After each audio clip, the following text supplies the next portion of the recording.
She was a beautiful young woman with a heart that was just as radiant. She wanted to be a model originally, but decided that she wanted to be a nurse. She had this loving, caring heart. And when she met someone who shared her same positive outlook on life, sparks flew. He was confident, fun, and friendly. When she found out that she was pregnant, she was super excited. Janelle was a wonderful mother. But when she goes missing, there's immediate fears of foul play. Because it's really not like her to go without communicating with someone in the family. I'm like, man, something's not right, something's not right. We knew that something had to be wrong. Police will have to follow a winding trail of breadcrumbs to get to the truth. She was looking for something new, something fresh to get away from her past. There's no point in us being apart. We might as well just continue to grow and make this a family. Can they find the missing mother before it's too late? We found some things that just simply don't add up. He's got this now. Oh, you think? They were sworn mortal enemies. She took things to a whole nother level. They said, you're not telling us the full story. They found blood. Dear God.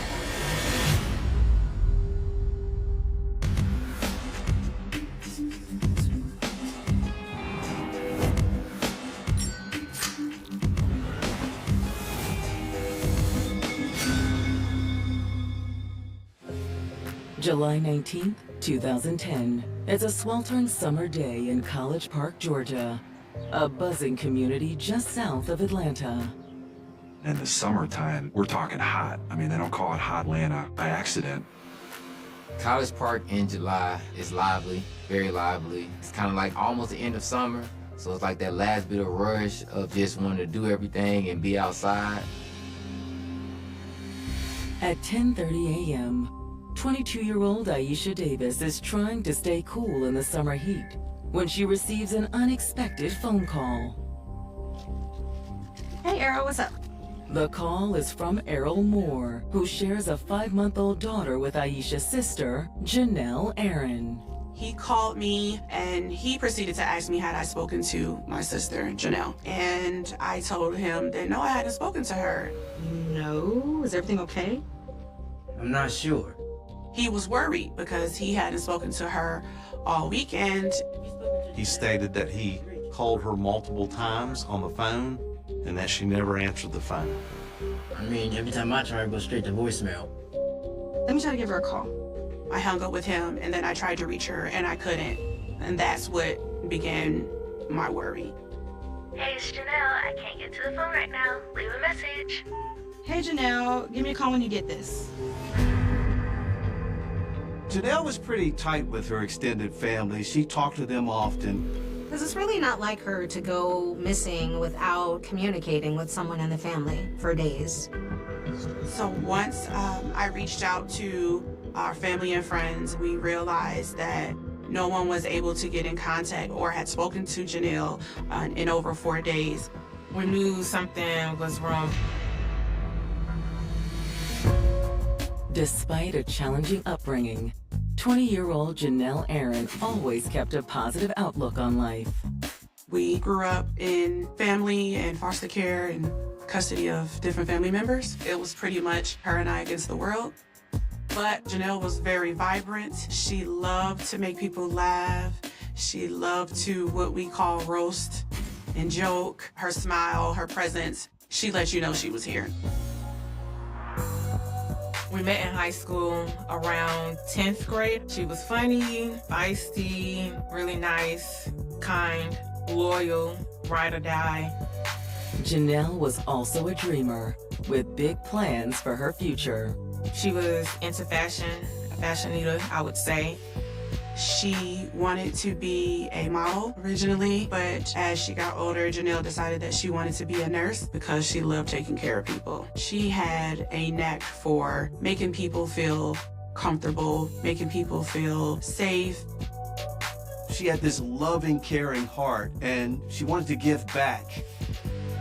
She was seeking a degree in healthcare into nursing. to pursue her final career. It was around that time Janelle met a fellow student, Errol Moore. Hey, I think I seen you in class. Yeah, it's Mr. Gibson's class, right? Yeah, I'm Errol. Janelle. You mind if I sit? Of course, you can sit down. He was confident, and Janelle really gravitated towards that. So, I'm hanging out with some friends after classes this afternoon. You wanna come? Sounds good. Sure. Errol was fun and friendly, and they had lots in common in terms of their upbringing. Once they started dating, the relationship moved fast.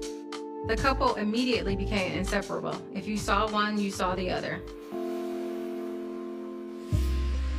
And in July of 2009, they received some unexpected news that would change their lives forever. Janelle was dating Errol for about a year when she found out that she was pregnant. She was super excited. She always wanted to be a mother. She had a natural maternal instinct. She loved children.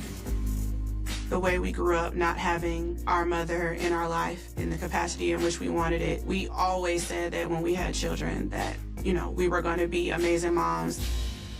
In February of 2010, her baby girl arrived. She was excited and happy that she was finally born. She was very attentive, very caring and loving. Janelle was a wonderful mother. Once she had her daughter, that's all that mattered. There was nothing more important or a bigger accomplishment for her or achievement than bringing her daughter into this world. Errol also took parenthood in stride. Errol as a father was very invested. He was present. He definitely showed that he loved her and that he was excited that he had a new baby in the world. But just 5 months after the birth of her daughter, Janelle's family is worried that something terrible has happened to the young mother. No one has heard from Janelle in about 4 days, and this isn't like her to just disappear. Janelle would never leave her 5-month-old daughter behind and just abandon her. We decided to reach out to the police and put in a missing persons report. In the summer of 2010, Janelle Aaron was making strides to fulfill her dream of working in healthcare. She entered Georgia Perimeter College, working to be a nurse. She and her boyfriend, Errol Moore, had just welcomed a baby girl the same year. They had a bright future ahead of them. But on July 19th, Janelle has gone missing. No one has heard from Janelle in about 4 days. We decided to reach out to the police and put in a missing persons report. When we spoke to detectives, we tried to drive into them how we knew that something had to be wrong. Janelle had never been away from her daughter for any long extended amount of time, not even more than 24 hours, let alone multiple days.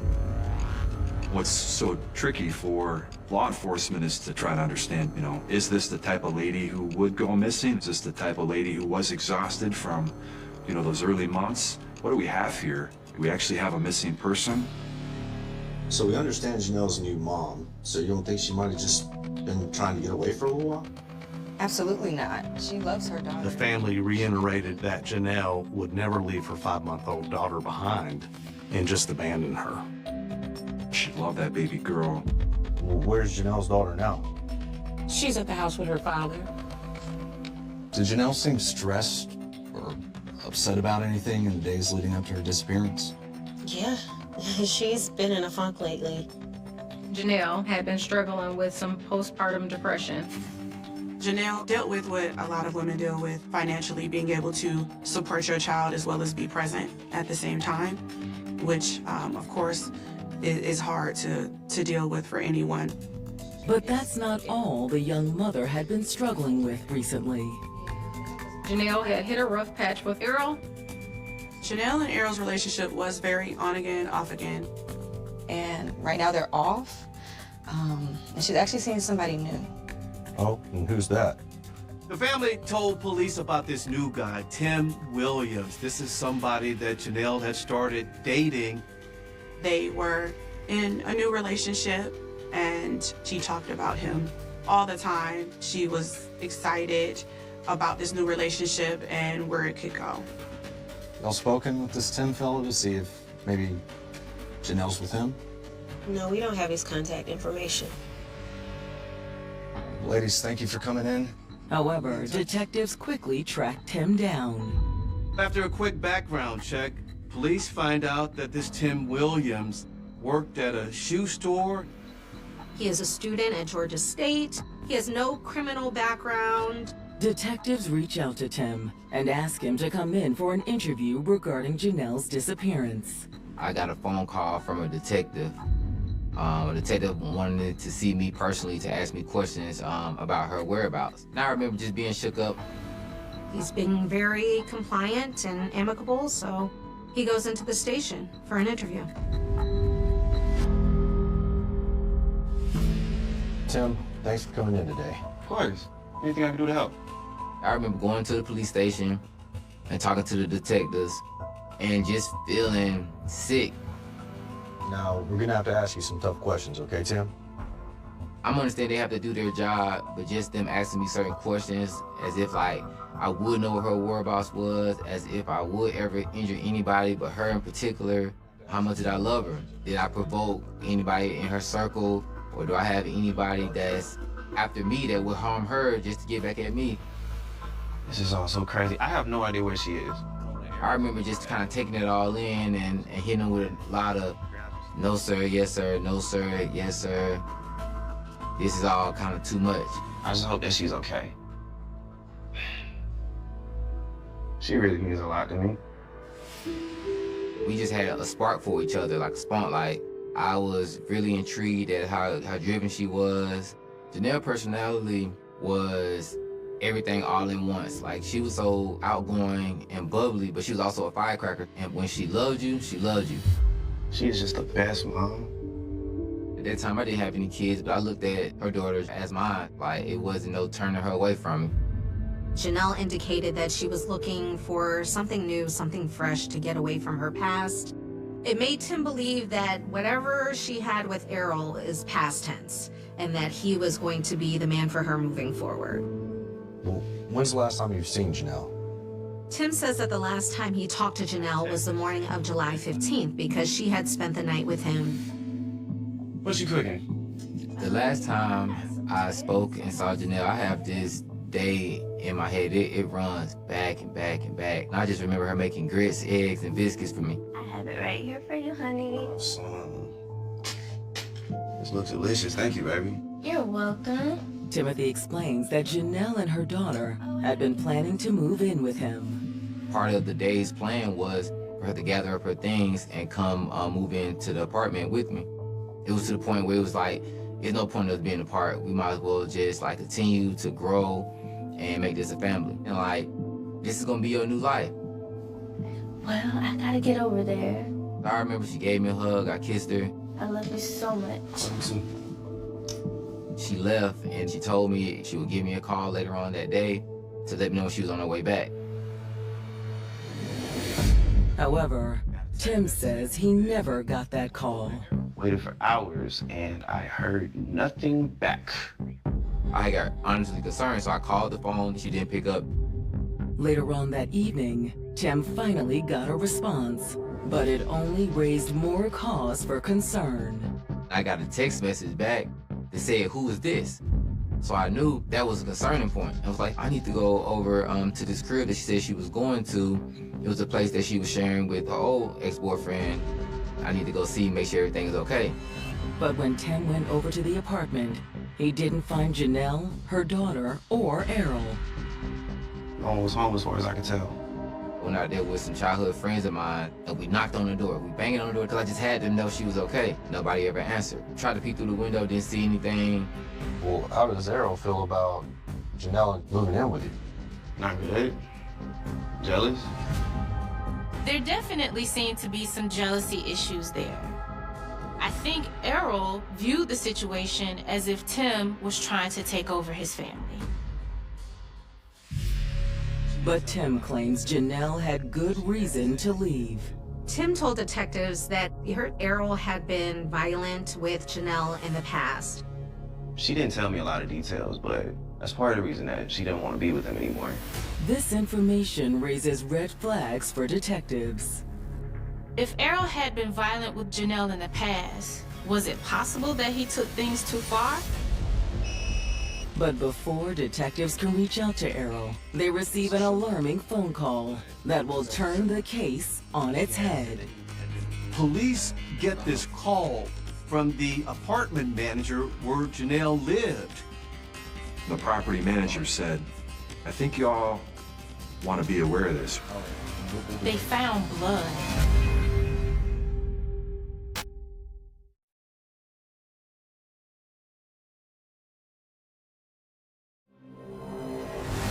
In July of 2010, detectives have spoken with Timothy Williams about the disappearance of his girlfriend, 20-year-old Janelle Aaron. In speaking with Timothy, detectives learned that Janelle was planning to move out of her apartment with her ex, Errol Moore, and start a new life with him. But that new life never came to fruition. Timothy claims that after Janelle left his apartment the morning of the 14th to gather her things, he never heard from her again. And now, detectives have received an alarming phone call from Janelle's apartment complex.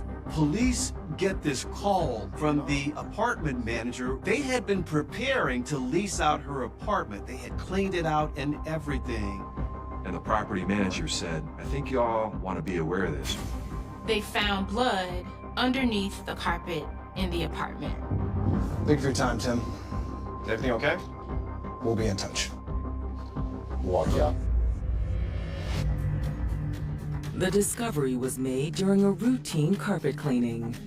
As the carpet cleaner is, of course, cleaning the carpet, the machinery he uses is applying steam to that area. And as that steam hits, blood starts to come up. Detectives head to the apartment to view the shocking new blood evidence for themselves. The padding that was underneath the original carpet was soaked completely in blood, and the wooden subfloor directly underneath that was also soaked completely in blood. Whoever was at that spot where that stain was starting was bleeding a lot. And that became the very first sign, beyond our hunch, that we had wrongdoing here, that there was some foul play. Now more than ever, detectives are eager to speak with Errol Moore. And later that afternoon, they're able to do just that. He's very cooperative and agrees to go to the station for an interview. He seems very concerned about the blood found at the apartment. But Errol insists he has no idea how it got there. Do y'all think that means she's hurt? I'm so worried about her. We don't know. We've sent the blood off for testing to see if it's a match for Janelle, but it's not looking good. Detectives tell him that they know he's been physically violent with Janelle in the past. And Errol doesn't deny it. He says, yes, he has, but they always found a way to smooth things out and make up. It's definitely not something that I'm proud of. I care about her a lot. Errol says the last time he saw Janelle was on the 15th, when she was packing up her bags at her apartment. And then later on, he had no idea where Janelle was at and was unable to get in contact with her. He stated that he called her multiple times on the phone and that she never answered the phone. Errol admits he wasn't happy about Janelle's plan to move in with her new boyfriend, Tim. He knew about Tim, he knew that Tim was dating Janelle, but he assures detectives that it was nothing serious. Listen, Janelle and I have never had the perfect relationship, but we always end up working things out. He said Janelle was still in love with him and that they were planning on getting back together. Errol claims that he and Janelle had so much chemistry that in fact the two of them had sex multiple times on the 15th. What time did she leave? Well, technically, I'm the one who left. What do you mean? Errol Moore mentions that he has another girlfriend. He says he took the baby to his other girlfriend's house. Errol's new girlfriend's name is Candace Dean. So the police are like, well, who is Candace Dean?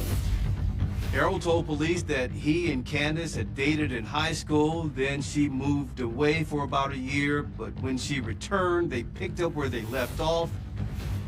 Janelle wasn't too happy about that, and she started sending Candace messages on social media.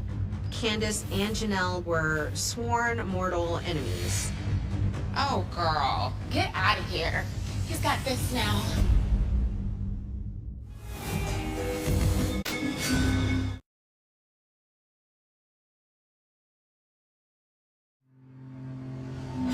College Park detectives investigating the disappearance of 20-year-old Janelle Aaron are speaking with her ex-boyfriend, Errol Moore.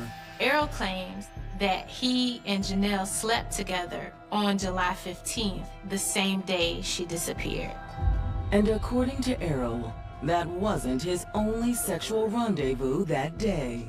When he left the apartment, he left to meet up with his girlfriend, Candace Dean. Candace and Janelle were sworn mortal enemies. Errol tells detectives the tension between Janelle and Candace reached its peak a few months earlier. Errol claimed Janelle actually confronted him and Candace. Oh, girl, get out of here. He's got this now. You think so? Janelle, just leave us alone. Errol says he's trying to get Janelle to leave, and then that's when he says Janelle took things to a whole nother level. Janelle actually escalated it and slapped Errol across the face. Errol claims he tried to keep his cool. Errol just told her she needed to leave and she needed to calm down. Errol said she finally left, but she and Candace never smoothed things over. Do you think Candace could have harmed Janelle? Nah, no way. Errol told police that he knew that Candace hated Janelle and Janelle hated Candace, but he didn't think that she would want to hurt her. However, detectives aren't so sure. They want to speak with Candace immediately to get her side of the story. So after wrapping up their interview with Errol, they bring Candace in for questioning. So here's the deal, Candace. Janelle Aaron has been missing since July 15th, and we know the two of you have not been getting along. So, I haven't seen her in months, and I plan to keep it that way. Candace says that Errol was only spending time with Janelle because of the baby, and that Errol really didn't want to be with her, and he was truly in love with Candace. Is that why he slept with her on the 15th before he met up with you? What? This information hits Candace hard. She starts crying. She's very emotional. I can't believe he played me like that. Candace, listen. Tell us the truth. Did you do anything to hurt Janelle? No. Candace admitted that she and Janelle hated each other, but she didn't have anything to do with her disappearance. Candace confirms that Errol came over to her place on the evening of July 15th, around 7:30 p.m. She said he went to spend the night with her and left the next day around noon. She never saw or heard from Janelle during that time.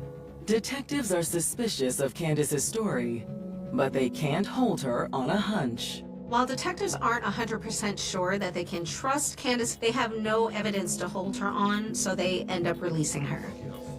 Without a body or confirmation of Janelle being dead, the police have their hands tied in a lot of ways.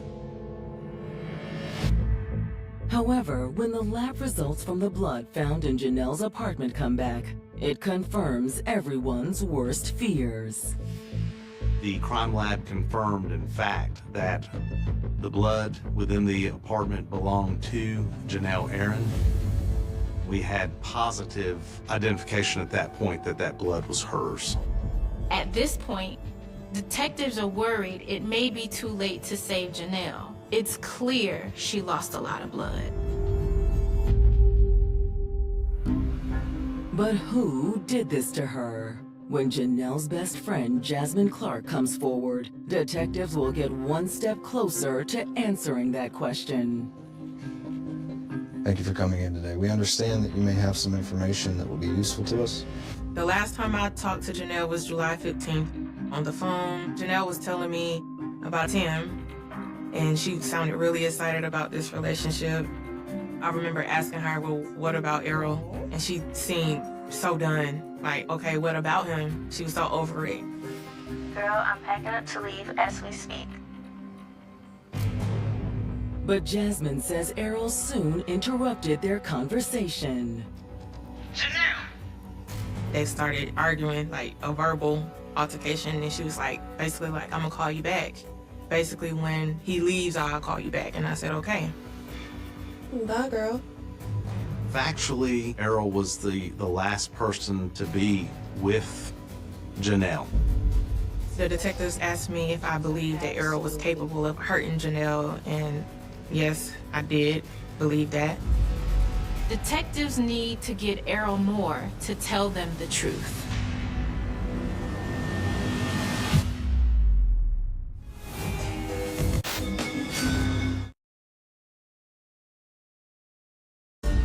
After speaking with her best friend Jasmine, detectives investigating the disappearance of Janelle Aaron are more certain than ever that Janelle's ex-boyfriend, Errol Moore, knows what happened to her. Janelle's best friend Jasmine overheard her arguing over the phone with Errol shortly before she disappeared. And according to Janelle's friends, he was known to be violent with her. The detectives asked me if I believed that Errol was capable of hurting Janelle, and yes, I did believe that.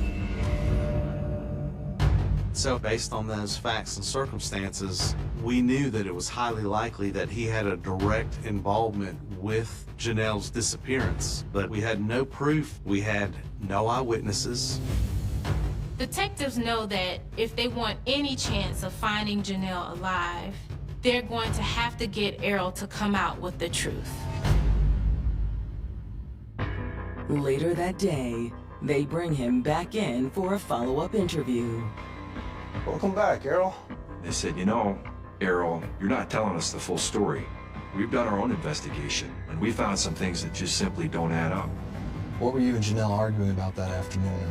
Why did you fail to mention it the last time we spoke? At this point, Errol cracks. So what Errol Moore finally said was, you know what, it's true. What I'd been telling you wasn't the full story. Errol said, I got in an argument with her about Tim Williams. Now, what does he have that I don't? He's nice to me for one thing. And I'm not nice to you? Janelle fought back. She argued with him that he was with Candace. He was with somebody else too, so why did it matter if she had moved on? Just leave me alone. What? Nah. Errol admits that the argument became more and more heated. Errol claims Janelle then escalated the fight to a whole new level. You're making a mistake. We should be a family. Earl, I've had it with you. At that point, Janelle, he says, grabbed a knife. Errol says he grabbed Janelle's hand and that's when she dropped the knife, but he says she kept coming at him and he says that's when he put her in a chokehold. And then just began choking her, and she began convulsing. After her convulsion, she fell down on the ground, and he said he could not get her up. Janelle?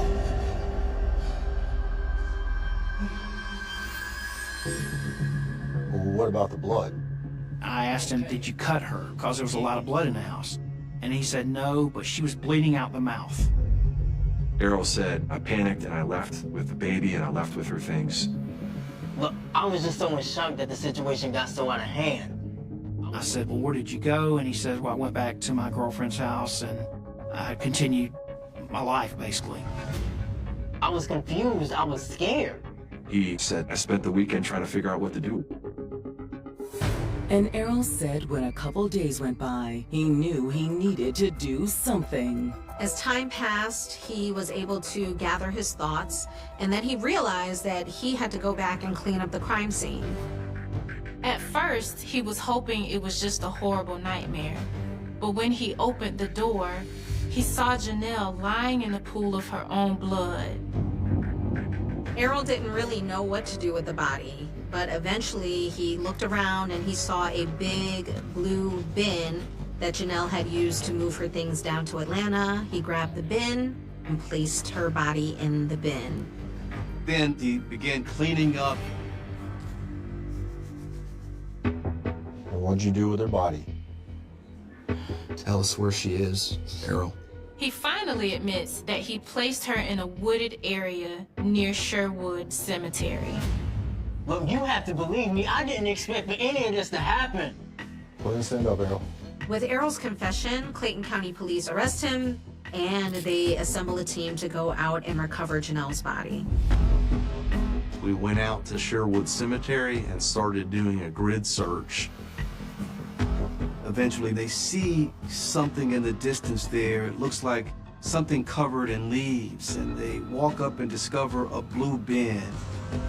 What's inside that bin is the likes of which investigators have never seen. Dear God.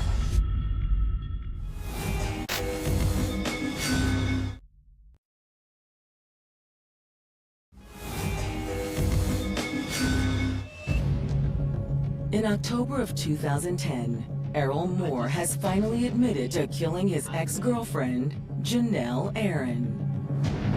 He claimed he killed her in self-defense after she came at him with a knife, but investigators don't really buy his story.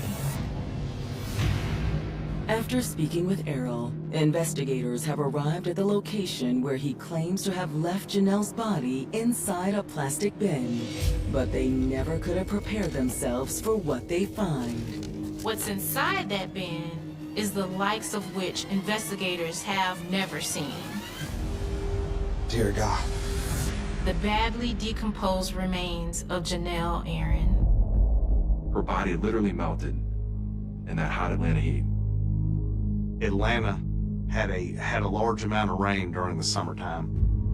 And unfortunately, with that large amount of rain, the actual plastic tote that her body was placed in filled up with water all the way to the top. There wasn't a lot left of her body. The state of decomposition means proving cause of death will be difficult. We could never figure out what actually cause of death was, because there was no physical evidence to say that she was stabbed, choked, because the body was so decomposed. The news hits Janelle's loved ones like a ton of bricks. They've informed us that they have found my sister's remains and that Errol led them to her. My first reaction, I screamed. I just screamed. I remember they told me that she was deceased. And I remember just dropping down to my knees and crying. I remember like being around people and they like, what is wrong with him? Like, it just broke my heart. I was heartbroken. I was destroyed. I couldn't understand how Errol was the one saying, come home, and this whole time it was you. We had been suffering and searching and hoping and wanting and processing and dealing for over 3 months at this point. So the relief came in getting that information that we needed so that we could be at peace. There was minor relief in knowing that he was caught and that he wasn't going to be able to just live out here freely. Errol is officially charged with Janelle's murder. He was charged with 1 count of malice murder, 1 count of felony murder, 3 counts of concealing a body, and 1 count of tampering with evidence. And when he goes on trial in April of 2012, prosecutors don't hold back. One of the main thrusts of this case for the prosecution was the hypocrisy of it all. The hypocrisy of his actions and the hypocrisy of his words. That is, after she went missing in July, he spent the next 2 or 3 months talking about how much he missed her, talking about how much their baby needed her mother, and then to have it discovered that he knew where her remains were the entire time. And for months he knew, and for months he did nothing about it, while callously disregarding the pain and the suffering that her family was going through. And so that was the story we told. Errol's defense team echoes the same version of events Errol told detectives, that he attacked Janelle in self-defense. But prosecutors aren't buying it. Our theory of the case from beginning to end always was and still remains that this wasn't an act of self-defense. This was an act of rage. Now, what does he have that I don't? Just leave me alone. What? Nah. Janelle never came at Errol with a knife. She was simply trying to leave the apartment. You ain't leaving. Okay, can you stop? I ain't letting you break up our family. It's surmised that when she tried to leave, Errol slammed her to the ground, with the force of impact causing her to bleed out, resulting in the pool of blood found in the apartment. This was an act of enraged young man responding to a situation that he could no longer control, and that is namely Janelle moving on and seeing a new guy and starting a new life. He has this personality type of narcissism. I'm gonna be the one to control this. I'm gonna be the one to prevail. And so it's that very personality type that led to the murder in the first place.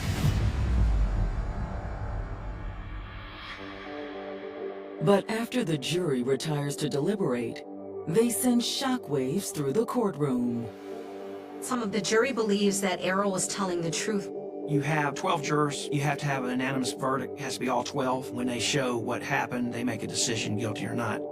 They can't reach a decision, so ultimately, the court is left to declare a mistrial. I was extremely nervous when the mistrial happened and that he may get away with it. I was very worried. And he had been twisting the story and maneuvering it the entire time. So there's always that in the back of your mind, like they could possibly believe that. And he could possibly get away with it. Errol Moore used the self-defense issue, which shows you even more that he really had no remorse for Janelle. If he did, he would take responsibility for it and not put the family through that trial again. To go through a trial is just grueling in itself. To go through that process, especially with someone who you love and you're close with, but then to watch and hear a mistrial and to just feel like that person is getting away, even if it's just momentarily, that feeling of helplessness, that feeling of that person possibly getting away with taking your loved one from you and there's nothing you can do about it. I don't wish that feeling on anyone.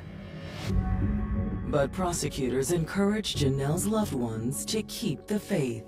He doesn't get released on bond or nothing like that. They just try it again. To have a verdict, you have to have all 12 people make the same decision on it. It can't be a majority. So in April 2012, the second trial began.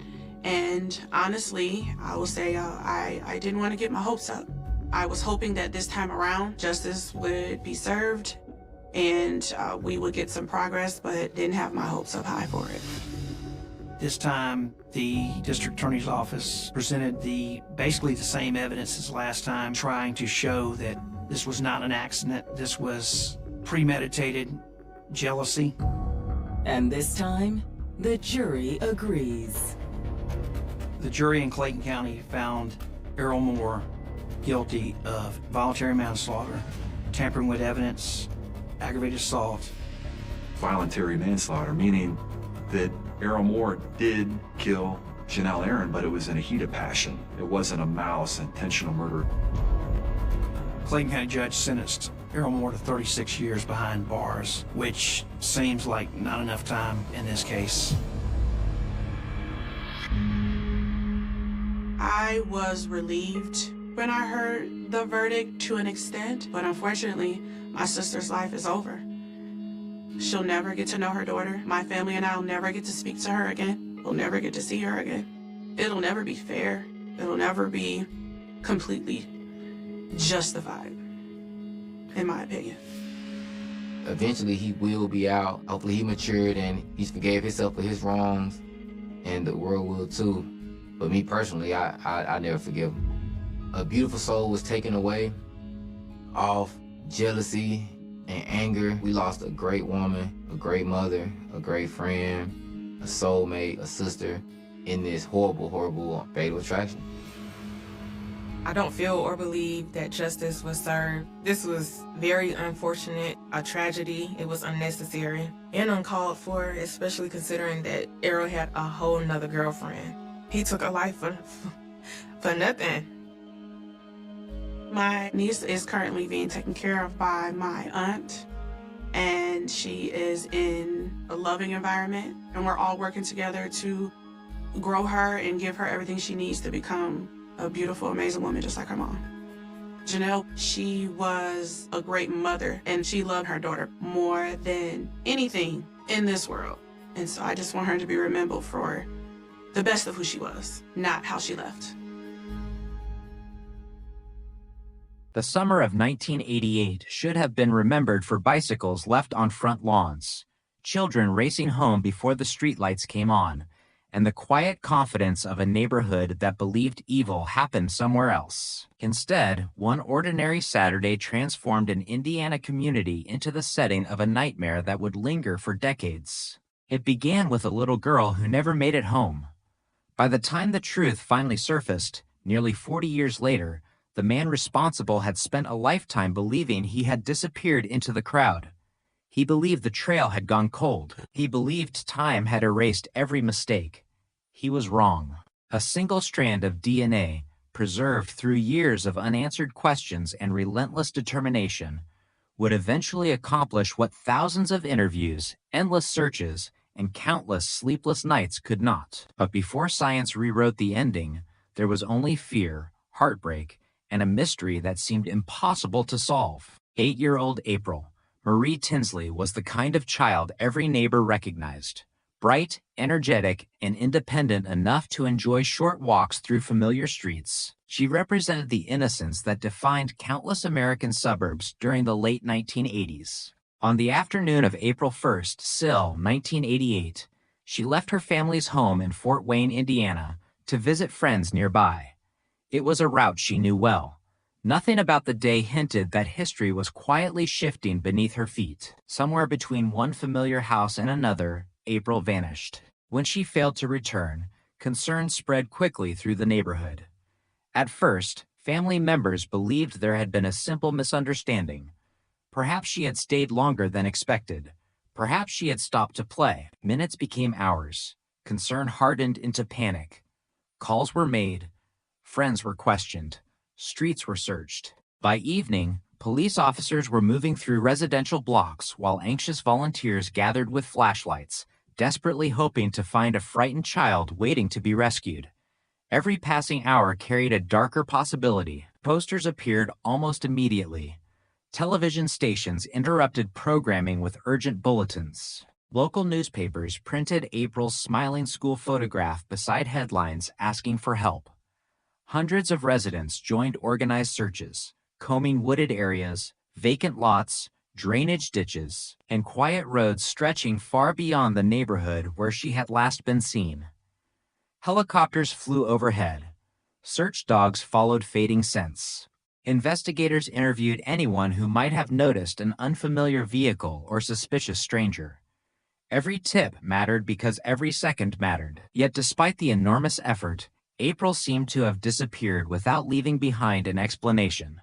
The uncertainty ended 2 days later in the most devastating way imaginable. On April 3rd, a jogger discovered the body of a young girl lying in a ditch along a rural road in neighboring DeKalb County, miles from where she had vanished.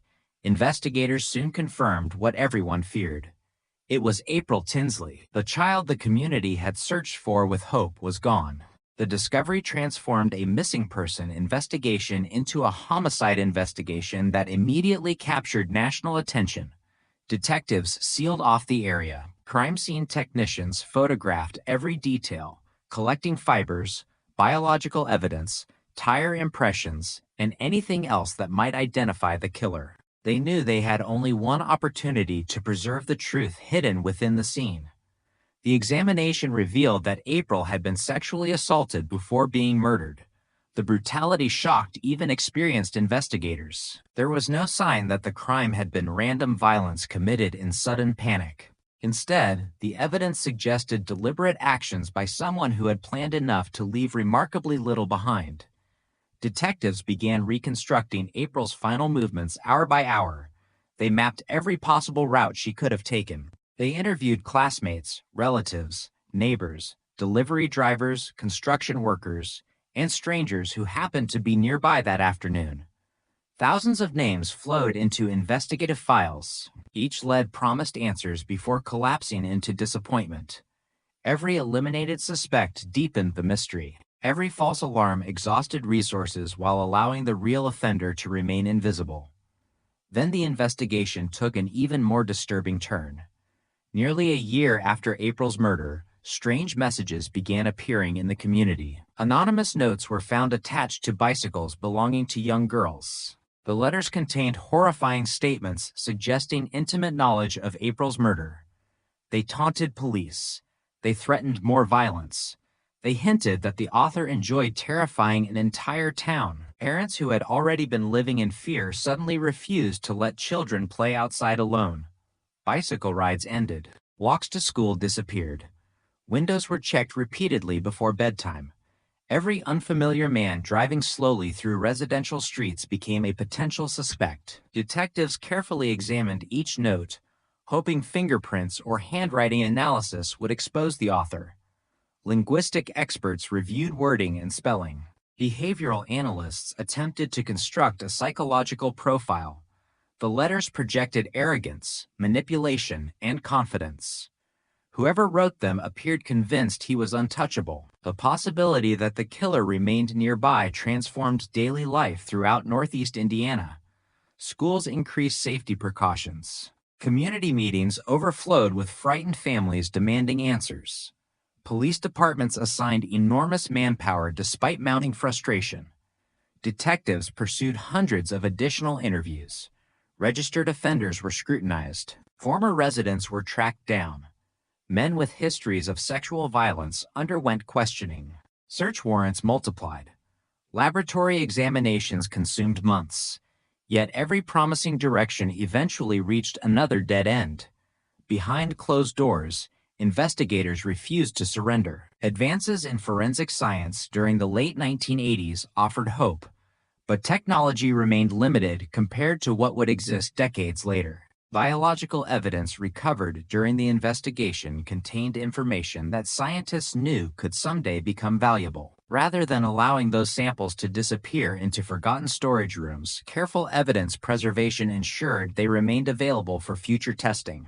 That decision, almost invisible at the time, would ultimately become one of the most important choices made during the entire investigation. Years passed. Children who had once hidden indoors because of fear became adults with families of their own. Detectives retired. New investigators inherited towering stacks of reports compiled by predecessors who had spent careers chasing answers that always seemed just beyond reach. Every few years, another promising lead emerged. Someone claimed to recognize the handwriting. Someone remembered a suspicious neighbor. Someone reported a disturbing confession overheard long ago. Investigators reopened interviews, compared timelines, collected elimination samples, and once again watched hope dissolve into silence. The murder of April Tinsley became what investigators call a cold case, but the phrase never reflected reality. Cold suggests abandonment. This investigation never truly stopped. It simply evolved. Evidence waited while science caught up.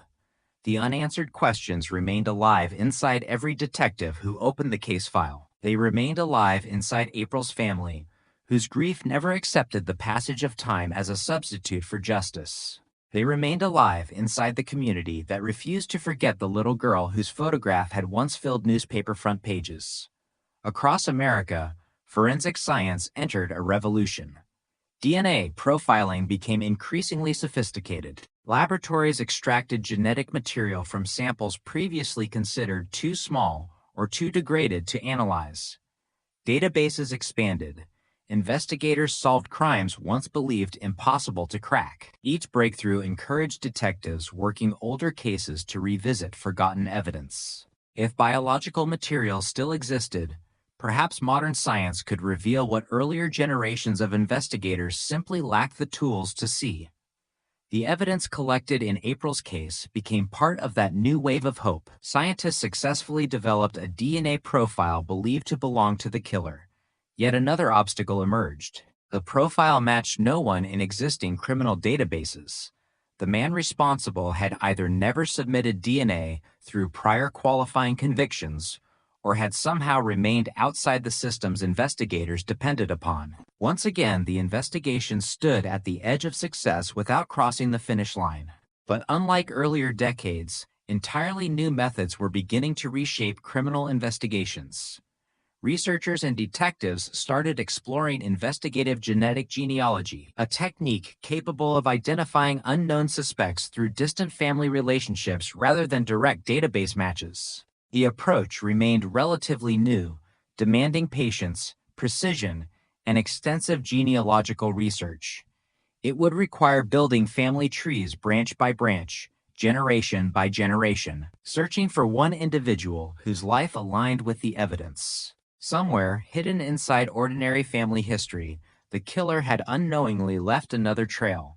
For nearly 40 years, he had believed the silence protected him. He had continued living among unsuspecting neighbors, carrying the confidence of someone who imagined the past had disappeared forever. He could not know that every passing year strengthened the very science that would eventually dismantle his illusion.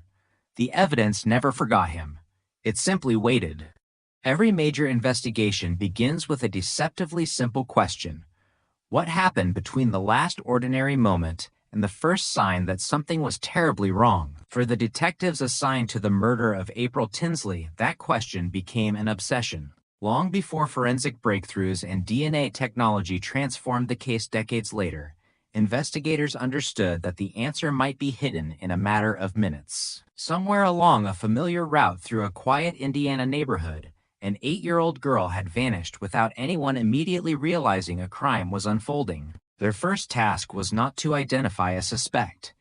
It was to reconstruct an afternoon that had seemed completely ordinary until it suddenly became unforgettable. Detectives returned to the neighborhood repeatedly, walking the same sidewalks April had been expected to use. They studied the streets at different times of day, observing traffic patterns, visibility from nearby homes, and the countless places where someone could briefly disappear from another person's view. A route that appeared straightforward on a map looked very different when experienced on foot. A parked vehicle could block a line of sight. A stand of trees could conceal movement for a few crucial seconds. A quiet intersection that felt safe to local children also offered opportunities for someone intent on avoiding attention. Witness interviews became the foundation of the reconstruction. Officers spoke with family members, neighbors, friends, and anyone believed to have been in the area that afternoon. Each conversation added another piece to an incomplete timeline. Some people remembered seeing children playing outside. Others recalled passing vehicles or hearing dogs bark. Most observations seemed insignificant in isolation, yet investigators carefully documented them all, knowing that the smallest detail could later prove decisive. They distinguished confirmed sightings from uncertain memories, recognizing how quickly recollections can change after a shocking event receives widespread publicity. Inside the investigative headquarters, maps gradually filled with handwritten notes, colored markers, and carefully plotted locations. Detectives estimated walking times between key points, comparing them with witness accounts to narrow the window during which April disappeared. They searched for inconsistencies rather than dramatic revelations. If one timeline placed her at a particular location while another suggested something different, they returned to the witnesses, asking the same questions in different ways, attempting to separate certainty from assumption. Reconstructing events required patience more than instinct. At the same time, search efforts expanded beyond the immediate neighborhood.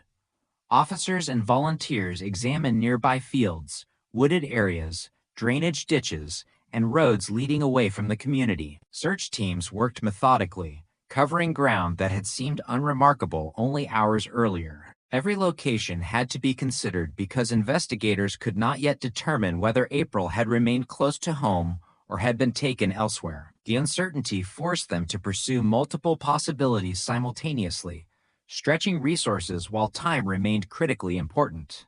Detectives also examined whether a vehicle might have played a role. Residents were asked to remember unfamiliar cars, delivery trucks, or anyone behaving unusually in the area. As often happens in major investigations, reports quickly multiplied. Some witnesses described vehicles that could never be identified. Others remembered details that ultimately conflicted with established facts. Each lead required careful follow-up before it could be eliminated. The process was painstaking, but dismissing information too quickly risked overlooking something genuinely important. As the investigation progressed, the reconstructed timeline became increasingly refined, yet one troubling reality remained unchanged. There was a brief period during which April's movements could not be fully accounted for. Those missing minutes became the focus of endless discussion among investigators. They revisited them repeatedly, convinced that understanding exactly where she had been and who might have encountered her was essential to identifying the person responsible. Although the case would remain unsolved for many years, the early investigative work established a framework that endured.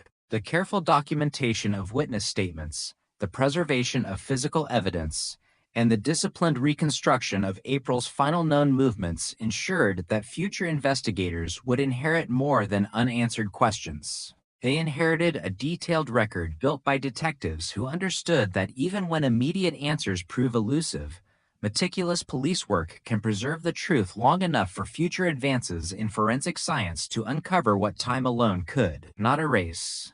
On the morning the search ended, the atmosphere changed with almost unbearable speed. What had begun as an urgent effort to locate a missing child became the solemn work of documenting a homicide.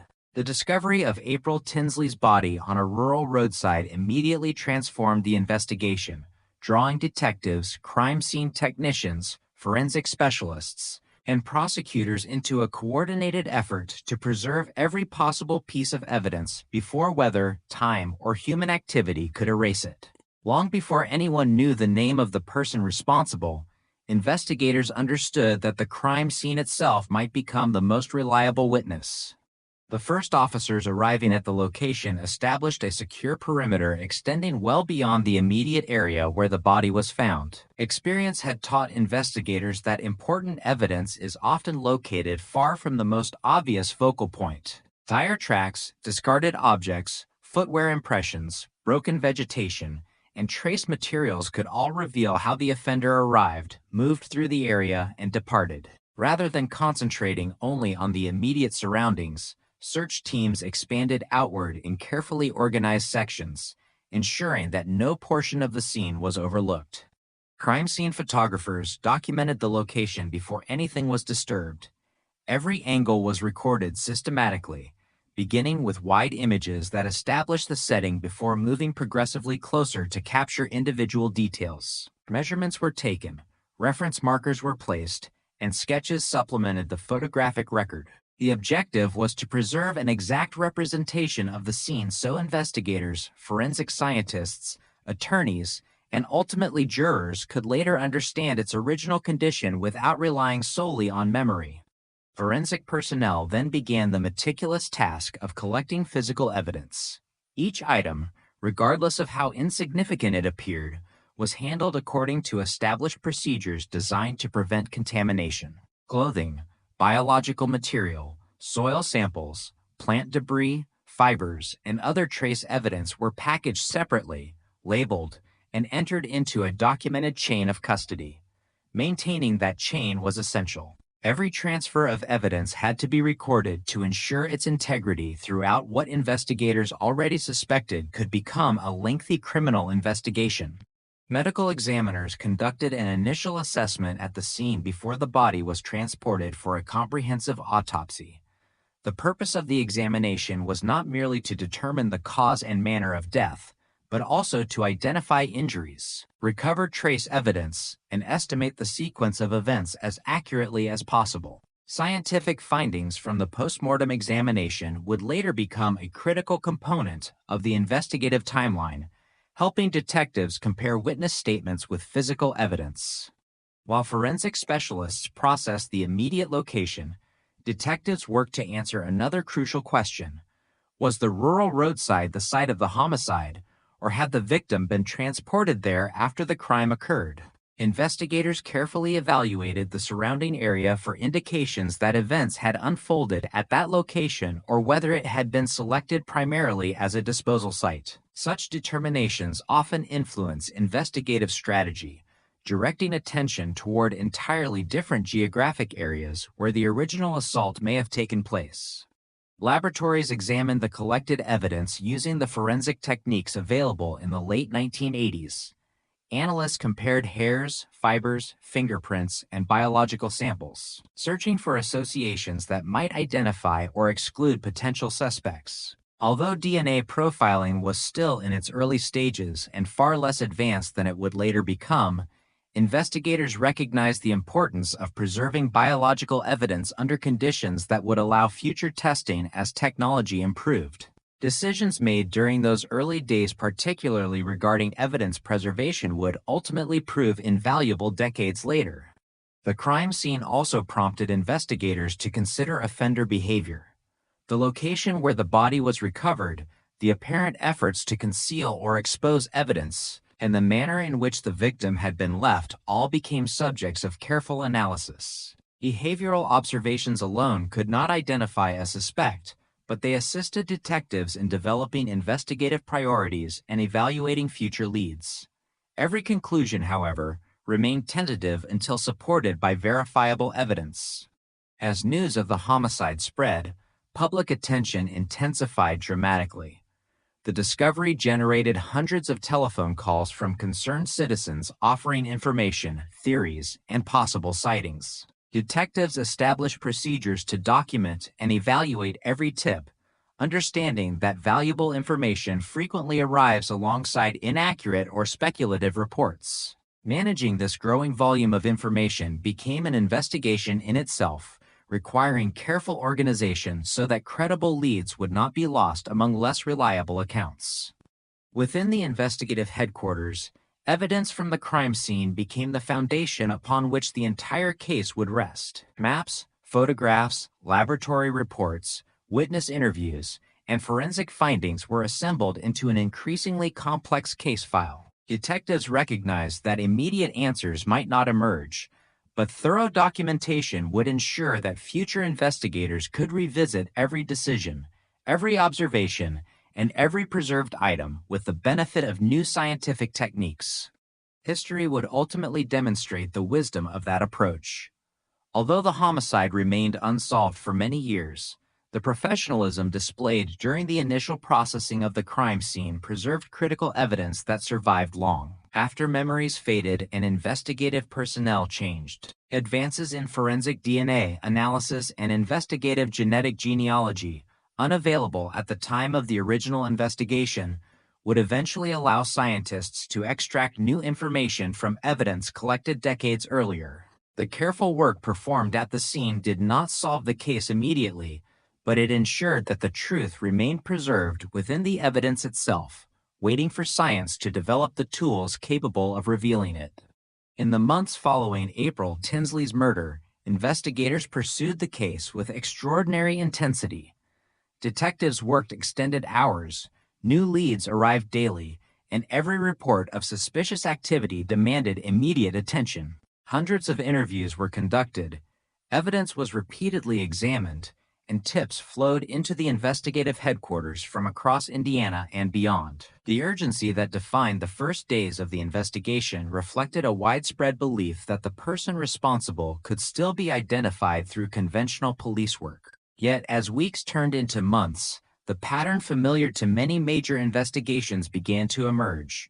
Promising leads became dead ends, witness memories grew less certain, and the volume of new information steadily declined. The investigation did not become a cold case because detectives stopped searching.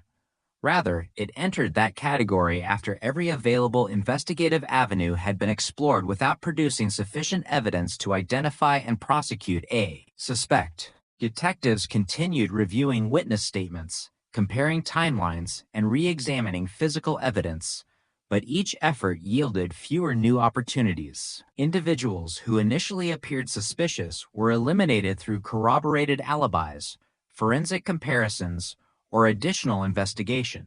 Rumors circulated throughout the community, yet speculation alone could not satisfy the legal standards required to bring criminal charges. One of the greatest challenges confronting investigators was the gradual erosion of memory. Witnesses who had confidently described events shortly after the crime found it increasingly difficult to recall precise details months or years later. Ordinary observations became intertwined with newspaper reports, television coverage, and conversations with neighbors.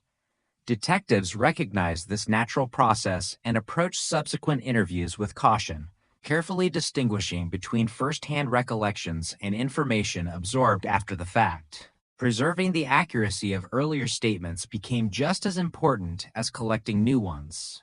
Physical evidence remained the investigation's strongest asset, but forensic science during the late 1980s had significant limitations compared with technologies that would emerge decades later. Laboratory specialists analyzed available biological material, trace evidence, and other forensic findings using the best methods then available. While these examinations provided valuable investigative information, they could not always identify an unknown offender.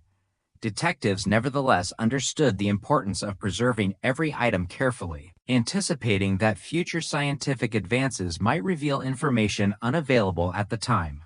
As investigative activity became less visible to the public, some members of the community mistakenly concluded that the case had been abandoned.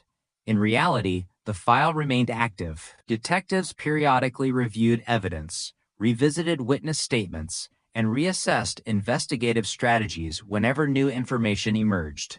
Cold case status did not signify closure. Instead, it reflected an investigation awaiting either additional evidence or technological developments capable of generating new leads. Personnel changes presented another challenge. Officers and detectives who had participated in the original investigation retired or transferred to other assignments. Successive investigators inherited extensive case files compiled over years of painstaking work.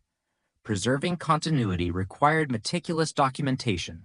Reports, photographs, evidence inventories, interview transcripts, and forensic records ensured that institutional knowledge survived even as individual investigators changed. Comprehensive record-keeping became essential because each new detective needed to understand not only what had been discovered, but also why certain investigative decisions had been made. The emotional impact extended far beyond law enforcement.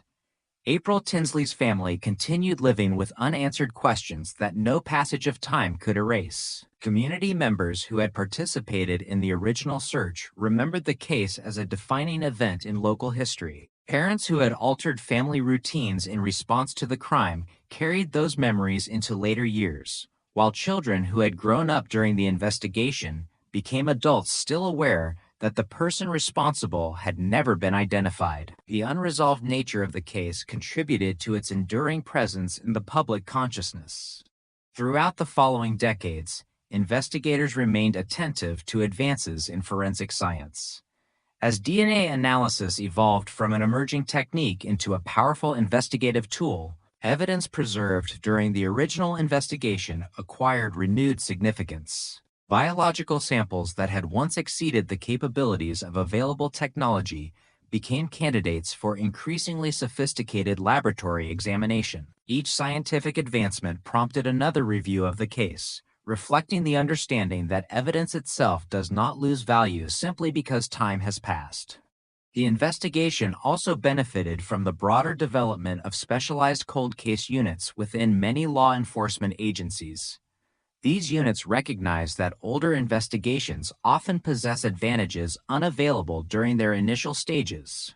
Modern forensic methods, digital record systems, expanded criminal databases, and improved analytical techniques allow investigators to revisit long-standing cases with capabilities unimaginable when the crimes originally occurred. The preservation of evidence, therefore, became an investment in future justice rather than merely a record of past investigative efforts. Ultimately, the transition of April Tinsley's homicide into a cold case illustrated both the limitations and the resilience of criminal investigation. Conventional methods had carried detectives as far as the available evidence allowed, but they had not exhausted the case's potential. The careful preservation of physical evidence, comprehensive documentation, and continued institutional commitment ensured that the investigation remained capable of benefiting from future scientific breakthroughs. Rather than marking the end of the search for answers, the cold case designation represented a period of waiting, one in which the evidence remained intact.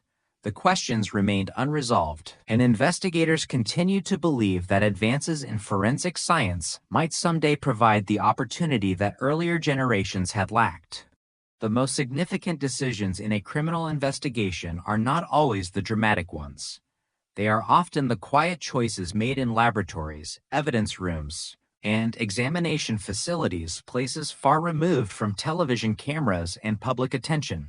In the investigation into the murder of April Tinsley, one such decision would ultimately shape the future of the case. Although investigators in 1988 could not predict the extraordinary advances forensic science would achieve over the following decades, they understood a fundamental principle that continues to guide modern criminal investigations. Evidence, once lost or contaminated, cannot be recreated. Their commitment to preserving biological evidence with care ensured that, even as years passed without an arrest, the possibility of future scientific analysis remained alive. From the earliest stages of the investigation, crime scene personnel and forensic specialists followed established protocols for collecting biological material that might later prove significant. Every item believed capable of containing biological evidence was handled with deliberate caution. Separate packaging, careful labeling, detailed documentation, and secure transportation formed part of a process designed to minimize contamination and preserve the original condition of each exhibit. Even at a time when forensic DNA analysis was still developing, investigators recognized that biological evidence could become increasingly valuable as laboratory methods evolved. Once collected, evidence entered a documented chain of custody. This record identified each individual responsible for handling the material, the dates and times of transfers, and the conditions under which it was stored. Maintaining an unbroken chain of custody served two essential purposes. It protected the integrity of the evidence from accidental alteration or loss, and it ensured that any future criminal prosecution could demonstrate that the material presented in court was the same evidence originally recovered during the investigation. Proper storage was equally important. Biological evidence is susceptible to environmental factors such as heat, moisture, and contamination, all of which can reduce its scientific value. Evidence custodians therefore maintain storage conditions intended to preserve samples for long periods whenever practical. Although preservation standards and laboratory practices have continued to improve over time, the careful handling of evidence during the original investigation significantly increased the likelihood that future testing would remain possible. Throughout the following years, forensic science advanced at a remarkable pace. Techniques that had once required relatively large, high-quality samples gradually became capable of analyzing much smaller or older biological material. Laboratories developed increasingly sensitive methods for examining DNA, enabling scientists to generate profiles from evidence that earlier generations of investigators could not fully utilize. These developments transformed countless criminal investigations, particularly those involving unsolved homicides in which biological evidence had been preserved with care.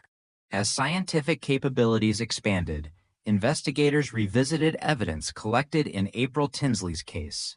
Rather than assuming that previous laboratory results represented the final word, they recognized that modern testing might reveal information unavailable when the evidence had first been examined. This willingness to reassess preserved material reflected an important principle of cold case investigation. While facts established through reliable evidence remain constant, the tools available to interpret those facts continue to improve. The preservation of biological evidence also highlighted the importance of comprehensive documentation.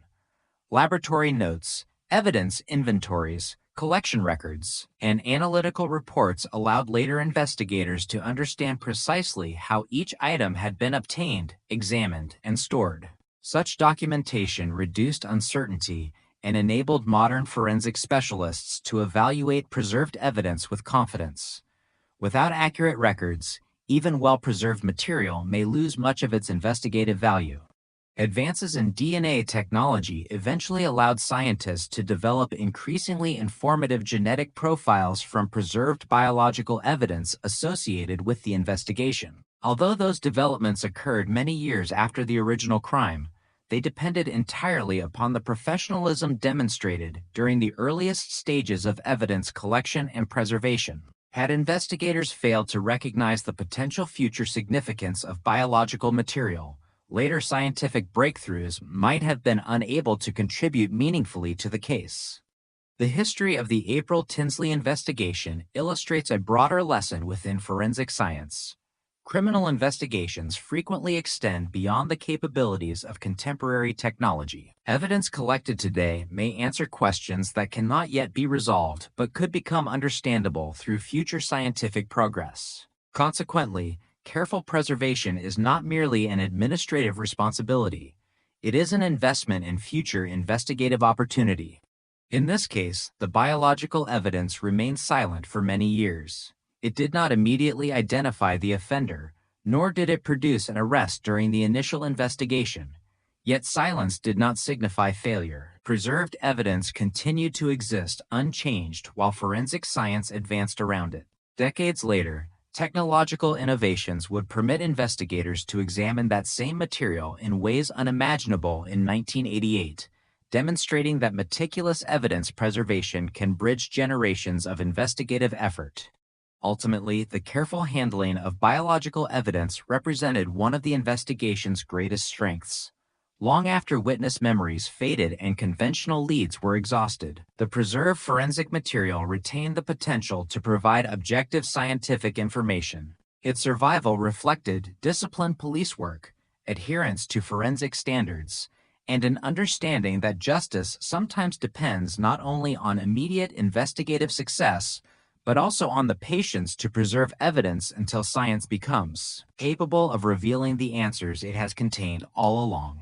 For much of the 20th century, homicide investigations depended heavily on eyewitness testimony, confessions, physical trace evidence, and the instincts of experienced detectives. While these traditional methods solved countless crimes, they also had clear limitations. Witnesses could misremember events, suspects could conceal their identities, and many crime scenes yielded little evidence capable of definitively identifying an unknown offender. When investigations exhausted every available lead without producing an arrest, they frequently became what law enforcement agencies describe as cold cases, active investigations that remain unsolved despite extensive efforts.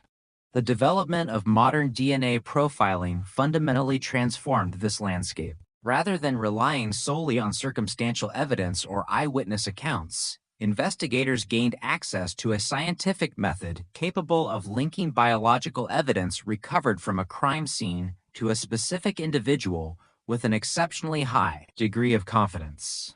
This advancement has reshaped criminal investigations worldwide, particularly in cases where biological evidence was carefully preserved long before the necessary technology existed. DNA, or deoxyribonucleic acid, is the genetic material found in nearly every cell of the human body. Each individual possesses a unique DNA profile, with the exception of identical twins. Biological materials such as blood, semen, saliva, skin cells, hair-containing root tissue, and certain other bodily tissues may contain sufficient genetic material for forensic examination. In criminal investigations, forensic laboratories analyze selected regions of DNA that vary significantly between unrelated individuals while remaining consistent throughout a person's lifetime. This allows scientists to compare biological material recovered from a crime scene with reference samples collected from known individuals. Unlike earlier forensic techniques that often required relatively large quantities of biological material, modern DNA analysis has become increasingly sensitive. Laboratories can now frequently generate useful DNA profiles from extremely small or degraded samples that would have been unsuitable for testing decades earlier. Improvements in extraction methods, amplification techniques, contamination prevention, and analytical software have significantly expanded the range of evidence that can contribute to criminal investigations. The introduction of polymerase chain reaction, PCR, technology represented one of the most significant advances in forensic genetics. PCR enables laboratories to amplify minute quantities of DNA, producing sufficient genetic material for analysis, even when only trace amounts remain. This capability proved particularly valuable in cold cases, where biological evidence had often deteriorated during years or decades of storage, but still retained recoverable DNA. As forensic DNA profiling matured, many countries established national DNA databases containing profiles obtained from convicted offenders, arrestees in certain jurisdictions, and unidentified crime scene evidence. These databases allow investigators to compare DNA profiles recovered from unsolved crimes against millions of known samples. A direct match may identify a suspect, connect multiple crimes committed by the same individual, or exclude persons previously considered under investigation. Despite these advances, many cold cases initially remained unsolved because the unknown offender's DNA profile did not exist within any law enforcement database. Investigators possessed the offender's genetic information, but had no corresponding individual against whom to compare it. For many years, such cases appeared to have reached another investigative dead end, despite possessing scientifically reliable forensic evidence. A further breakthrough emerged through investigative genetic genealogy, an approach that combines forensic DNA analysis with genealogical research. Instead of searching exclusively for exact matches within criminal justice databases, investigators working within applicable legal and ethical frameworks may compare crime scene DNA to profiles voluntarily uploaded to certain genealogy databases by members of the public who have consented to law enforcement matching where permitted. These comparisons rarely identify the suspect directly. Instead, they often reveal distant biological relatives, such as third or fourth cousins. Professional genealogists then construct extensive family trees using public records, historical documents, census information, birth and marriage records, obituaries, and other genealogical sources to identify individuals who fit both the genetic relationships and the known circumstances of the investigation.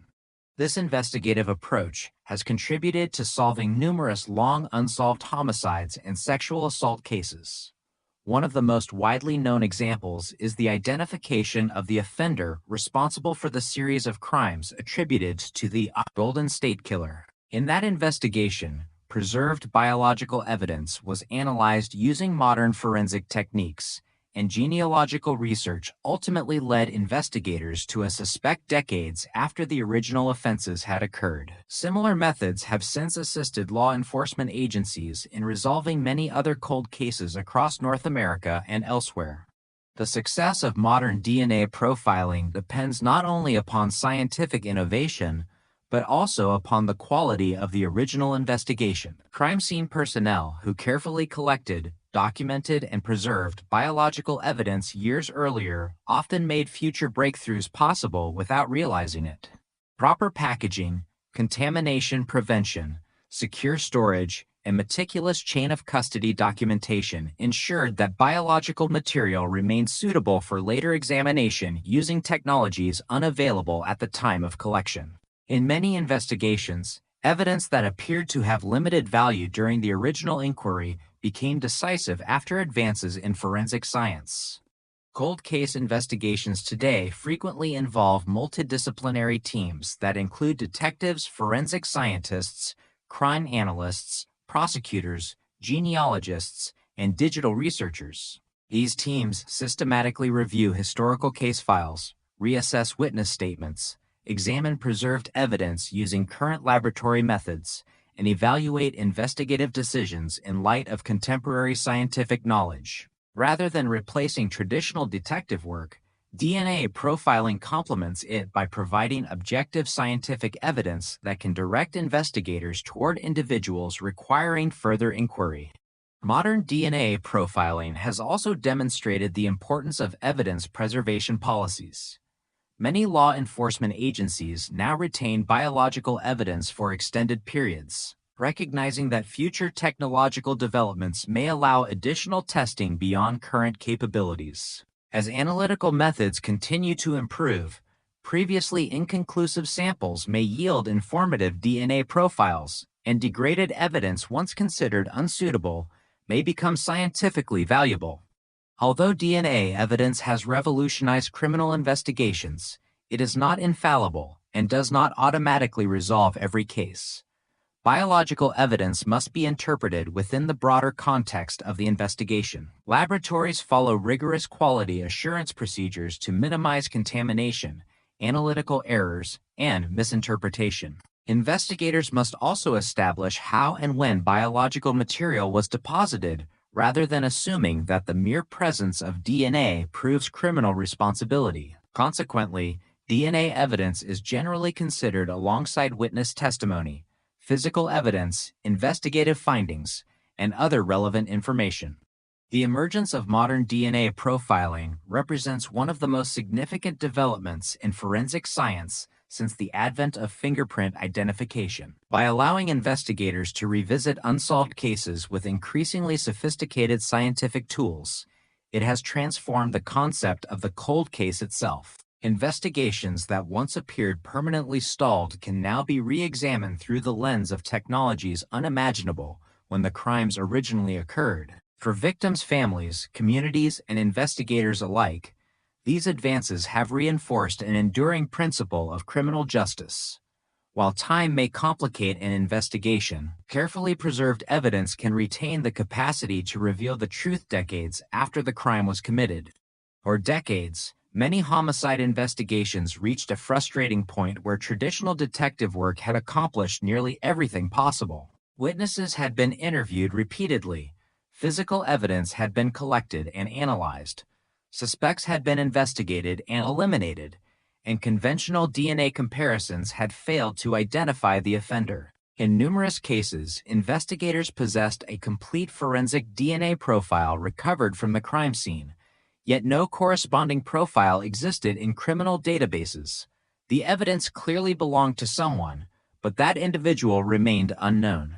The emergence of investigative genetic genealogy, (EGE), introduced a new investigative approach capable of generating leads in some of these otherwise stalled cases.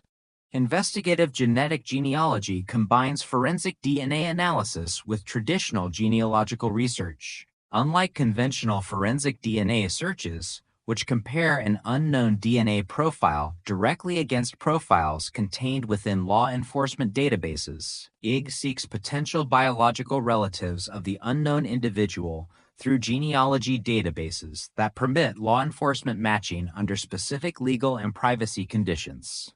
Rather than producing an immediate identification, these searches often reveal distant relatives who may share only a small percentage of DNA with the unknown person. Although such relatives are not suspects simply because of the genetic connection, they provide genealogists with a starting point for reconstructing extended family relationships. The process begins in a forensic laboratory.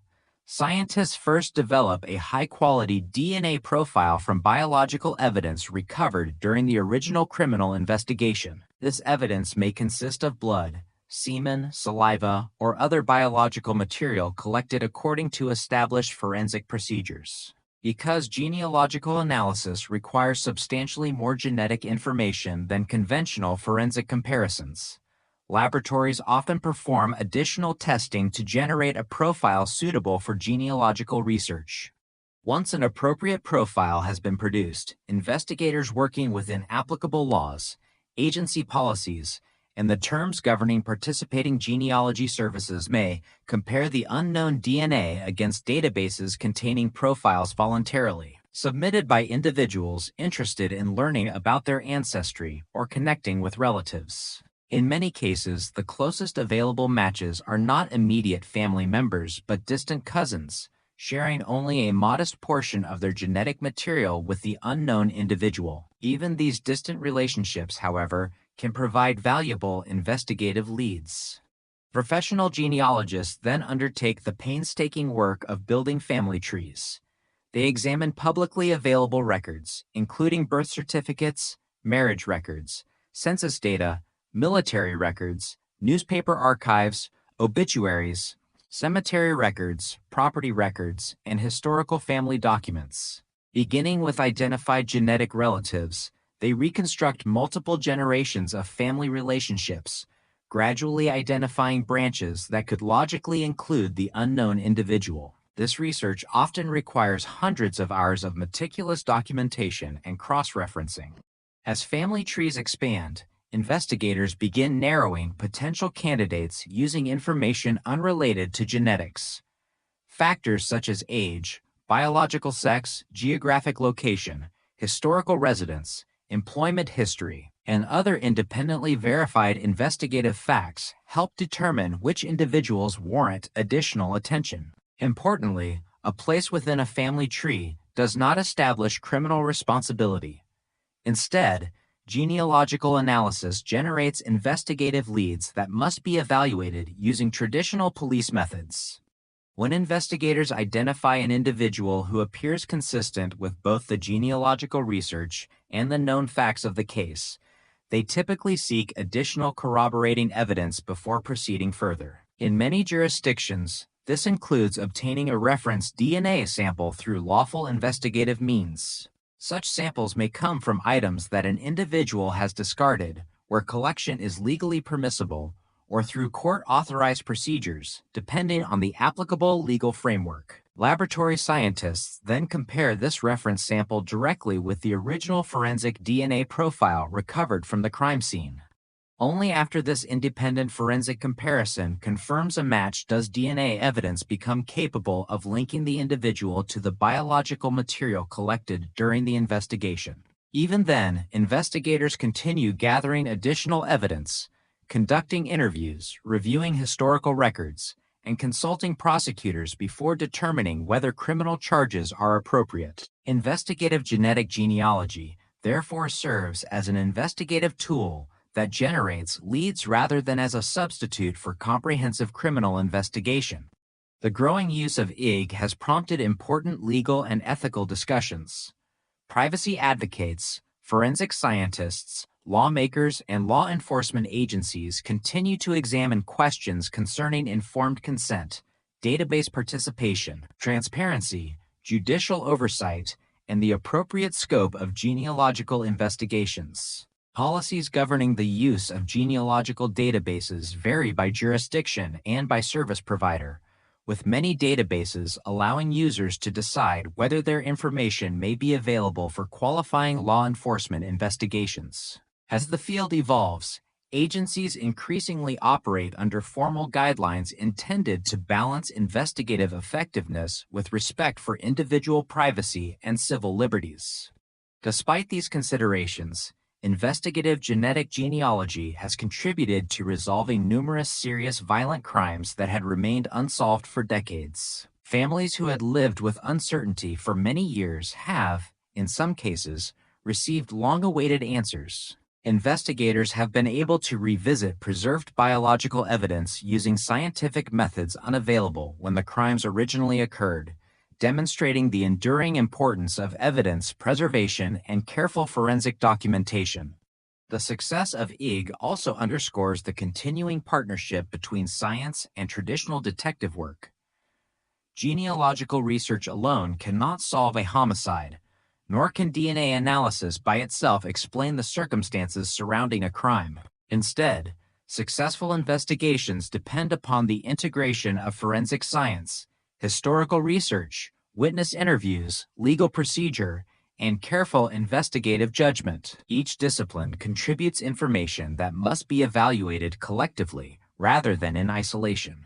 As forensic technology continues to advance, investigative genetic genealogy represents one of the most significant developments in modern criminal investigation. It has expanded the range of cases that may be revisited, provided investigators with new methods for generating leads, and demonstrated that carefully preserved evidence can retain investigative value for decades. While not every cold case contains suitable biological evidence or circumstances appropriate for genealogical analysis, the technique has fundamentally changed expectations regarding long unsolved violent crimes. Investigations once considered permanently stalled may now benefit from scientific and genealogical methods capable of uncovering connections that earlier generations of investigators could not have imagined. When a decades-old homicide investigation is reopened because of new forensic evidence, the public often imagines that a single DNA match immediately solves the case. In reality, identifying a suspect through modern forensic science is usually the beginning of a new investigative phase rather than the end of one. Detectives and prosecutors must determine whether the available evidence can satisfy the legal standard required for a criminal prosecution. Even in cases involving highly reliable DNA evidence, investigators generally seek independent corroboration before presenting the case in court. The first priority after obtaining a significant forensic lead is to verify the scientific findings. Accredited forensic laboratories follow rigorous quality assurance procedures designed to ensure that DNA profiles are accurate and reproducible. Analysts review laboratory records, examine chain of custody documentation, and confirm that testing procedures complied with established scientific standards. Independent technical reviews are commonly performed before results are released to investigators. This process reflects the principle that forensic evidence must be scientifically reliable before it can serve as the foundation of a criminal case. Once the laboratory confirms the DNA findings, detectives revisit the entire investigative file with fresh perspective. Cold case files often contain thousands of pages accumulated over many years, including witness interviews, crime scene photographs, forensic reports, search warrants, investigative notes, and correspondence generated by multiple investigators across different periods. Rather than assuming earlier conclusions remain complete, detectives systematically compare historical information with the newly identified suspect. The objective is not to reinterpret evidence to fit a theory, but to determine whether independently gathered facts consistently support or contradict the developing investigation. Witness evidence receives particular attention during this review. Investigators identify individuals whose observations remain relevant and assess whether additional interviews may clarify earlier statements. Memories naturally change over time, so detectives compare contemporary interviews with original documented accounts to distinguish recollections from information acquired through media coverage or subsequent discussion. Careful documentation allows investigators to evaluate consistency while recognizing the well-established limitations of long-term memory. Physical evidence collected during the original investigation may also undergo renewed examination. Advances in forensic science frequently permit additional analyses that were unavailable when the crime occurred. Fingerprints may be reprocessed using modern imaging techniques. Trace materials can sometimes be examined with improved analytical instruments. Digital enhancement of photographs or maps may reveal details overlooked decades earlier. Each re-examination seeks objective information capable of strengthening or, if necessary, challenging the emerging investigative conclusions. Investigators also reconstruct the suspect's historical circumstances as accurately as possible. Public records, employment history, residential information, vehicle registrations, military records where applicable, and other documented sources help establish whether the individual could reasonably have been connected to the crime. This reconstruction is not intended to prove guilt through association. Rather, it provides factual context against which forensic evidence may be evaluated. Prosecutors generally prefer cases in which multiple independent forms of evidence point toward the same conclusion. The role of prosecutors becomes increasingly important as the investigation progresses. Prosecutors review the available evidence to determine whether it satisfies the legal requirements for filing criminal charges. They evaluate the admissibility of forensic findings, identify potential evidentiary challenges, and advise investigators regarding additional inquiries that may strengthen the case. Because homicide prosecutions often involve extensive pretrial litigation, early collaboration between investigators and prosecutors helps ensure that evidence has been collected, preserved, and documented according to applicable legal standards. Cold case prosecutions also require investigators to anticipate issues unique to the passage of time. Some witnesses may no longer be available because they have died or cannot be located. Physical locations may have changed substantially since the original crime. Documentary records may have been archived under outdated systems or transferred among multiple agencies. Detectives therefore devote considerable effort to authenticating historical evidence and establishing continuity between the original investigation and the reopened case. Comprehensive documentation prepared decades earlier often becomes invaluable during this process. Defense attorneys likewise examine every aspect of a cold case investigation.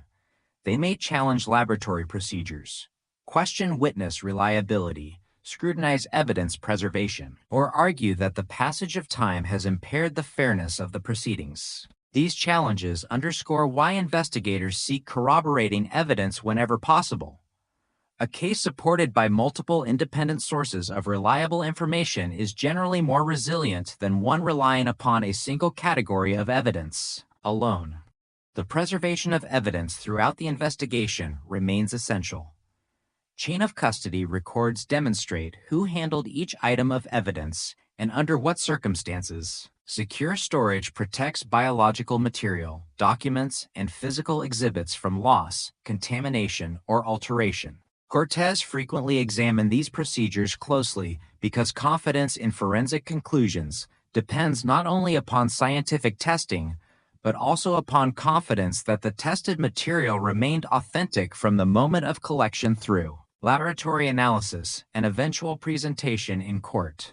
Modern cold case investigations increasingly rely upon multidisciplinary collaboration. Detectives, forensic scientists, prosecutors, crime analysts, digital specialists, genealogists in appropriate cases, and victim advocates each contribute expertise that strengthens the overall investigation. No single discipline solves a complex homicide independently. Instead, successful prosecutions emerge through the careful integration of scientific evidence, historical research, investigative experience, and legal analysis. Perhaps the most significant lesson demonstrated by successful cold case prosecutions is that time does not necessarily diminish the value of objective evidence. While memories may fade and investigative challenges increase, carefully preserved biological evidence, comprehensive documentation, and advances in forensic science have allowed many investigations once considered unsolvable to be revisited with renewed effectiveness.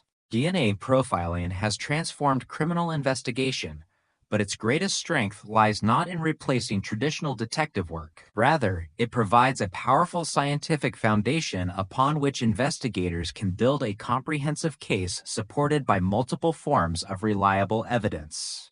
For victims' families, the reopening of a cold case often represents more than a renewed investigation. It reflects the continuing commitment of the criminal justice system to pursue answers regardless of how much time has passed.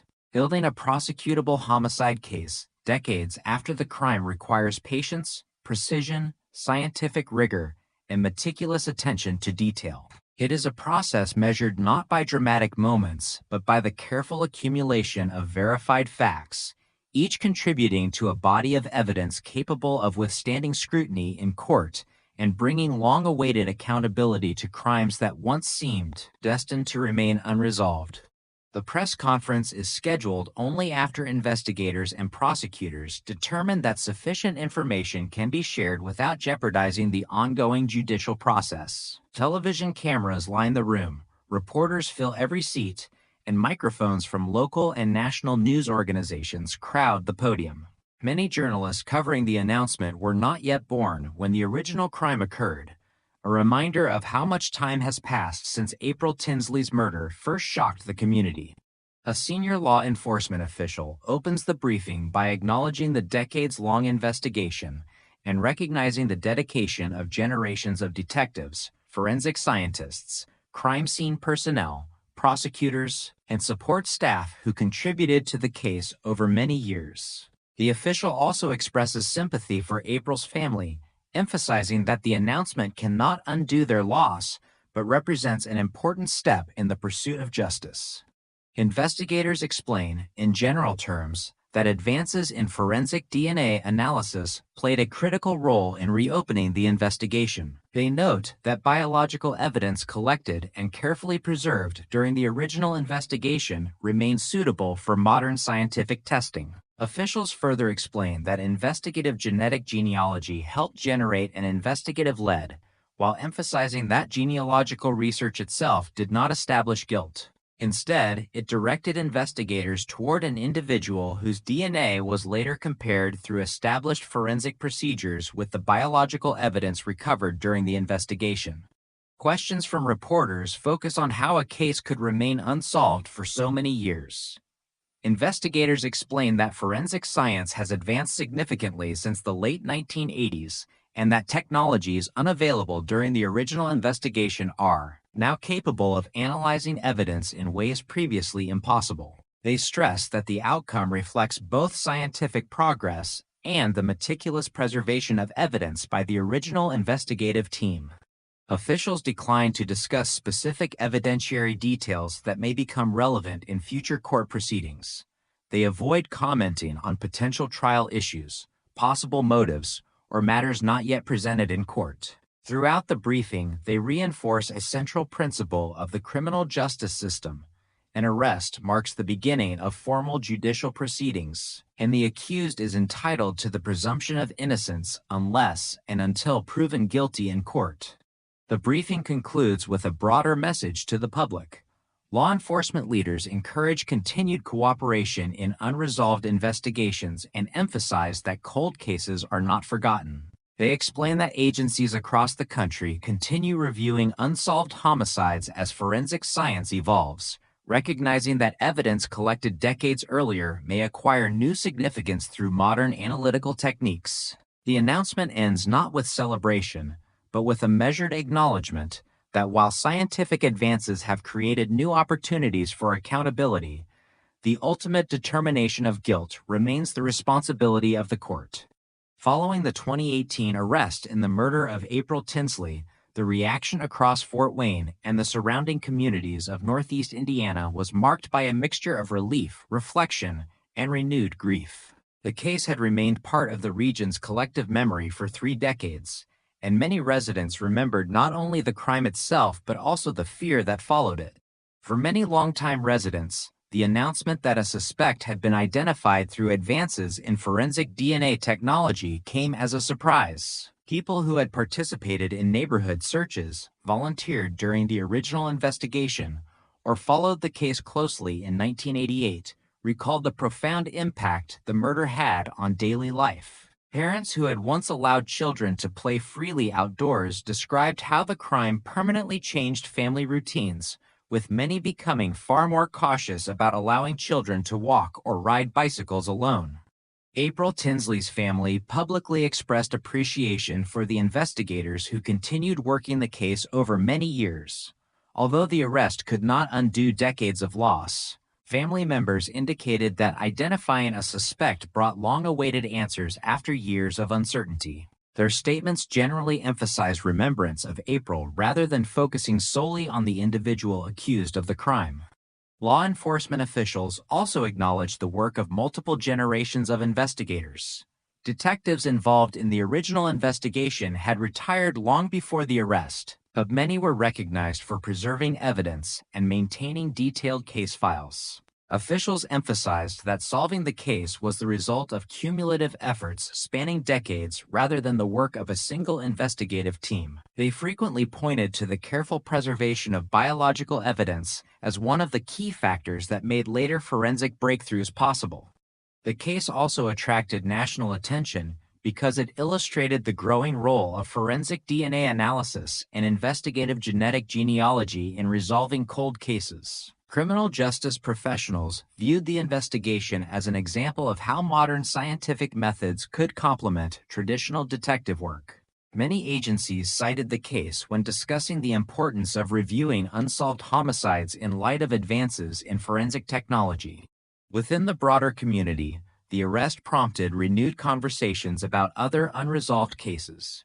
Residents expressed hope that scientific advances might eventually provide answers in investigations that had remained unsolved for many years. At the same time, Law enforcement leaders cautioned that not every cold case contains biological evidence suitable for modern DNA analysis, and that each investigation depends upon the quality and availability of preserved evidence. Public discussion also highlighted the importance of evidence preservation. Investigators explained that decisions made during the original 1988 investigation, particularly the careful collection, documentation, and storage of biological evidence, allowed forensic scientists to apply techniques that did not exist when the crime occurred. This message resonated with both law enforcement professionals and the public, reinforcing the idea that meticulous investigative work can retain value across generations. The legal proceedings that followed shifted public attention from the investigation to the judicial process. Officials consistently reminded the public that criminal charges initiate court proceedings rather than conclude them, and they generally avoided discussing evidence beyond what had been formally presented. This approach reflected the broader principle that even in highly publicized cases, legal determinations are made in court rather than through public opinion. Ultimately, the community's response reflected two interconnected realities.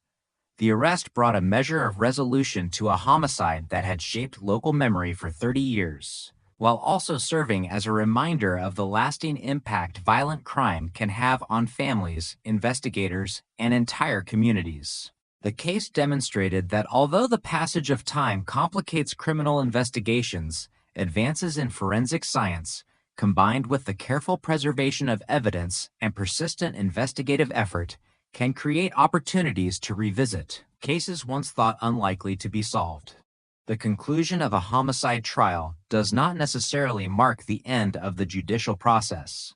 When a defendant has been found guilty or has entered a plea that results in a conviction, the court must determine an appropriate sentence according to the applicable law. During this phase, one element that may become part of the proceedings is the victim impact statement. While the investigation and trial focus primarily on establishing the facts of the crime and determining criminal responsibility, victim impact statements provide an opportunity for victims' families to describe how the crime has affected their lives. Their purpose is not to determine guilt, but to assist the court in understanding the human consequences of the offense when imposing sentence. In many legal systems, victim impact statements are authorized by statute or court rule. Although procedures vary by jurisdiction, these statements generally allow immediate family members or other legally recognized victims to explain the emotional, psychological, financial, and practical effects of the crime. They may be submitted in writing, presented orally in court, or both.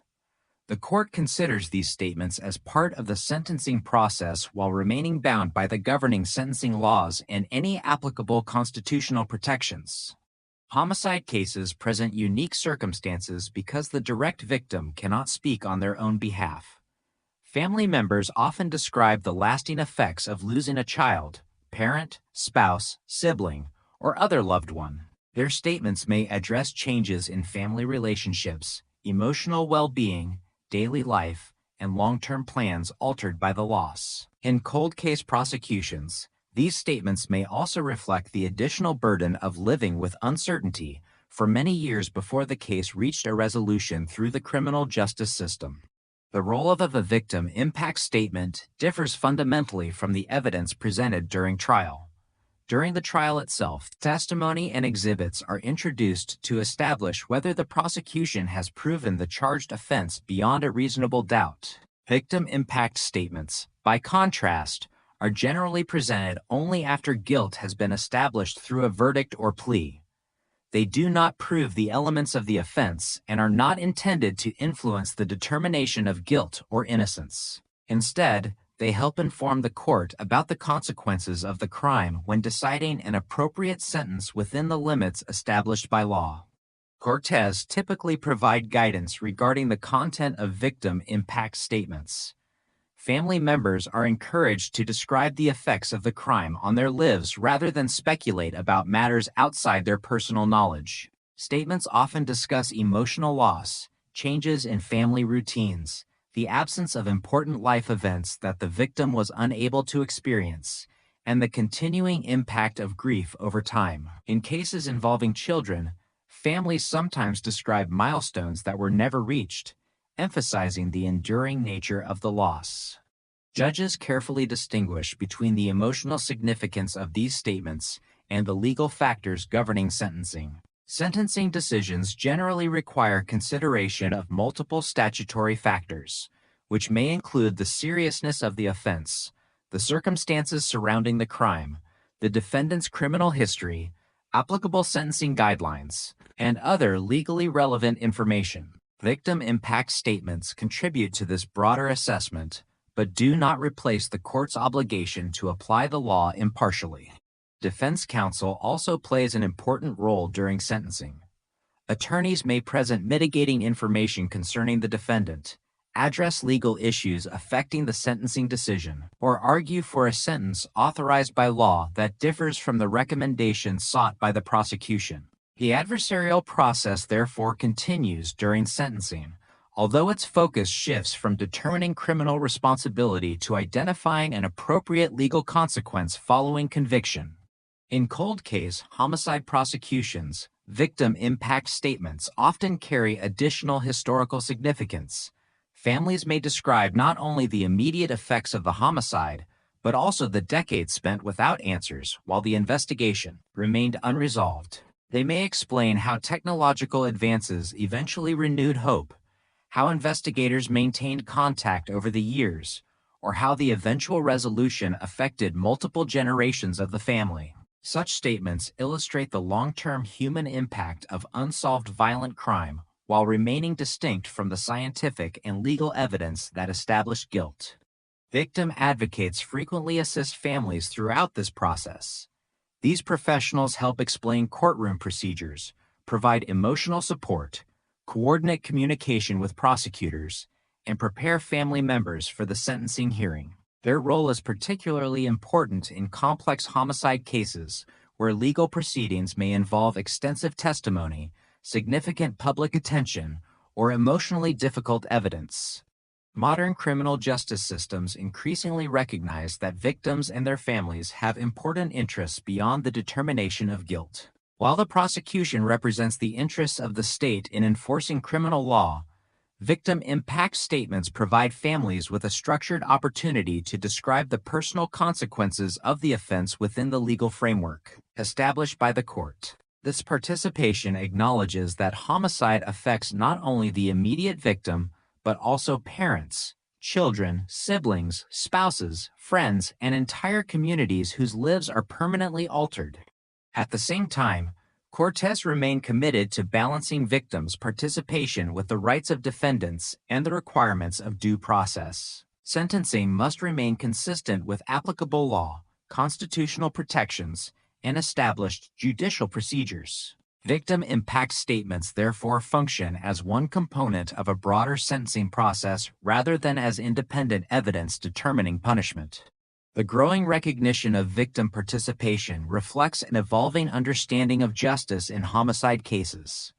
Scientific evidence, investigative diligence, and courtroom procedure establish accountability under the law, while victim impact statements remind the court of the human realities that exist beyond forensic reports and legal arguments. Together, these elements illustrate that the criminal justice process seeks not only to determine responsibility for a crime, but also to acknowledge the lasting consequences experienced by those whose lives have been irreversibly changed.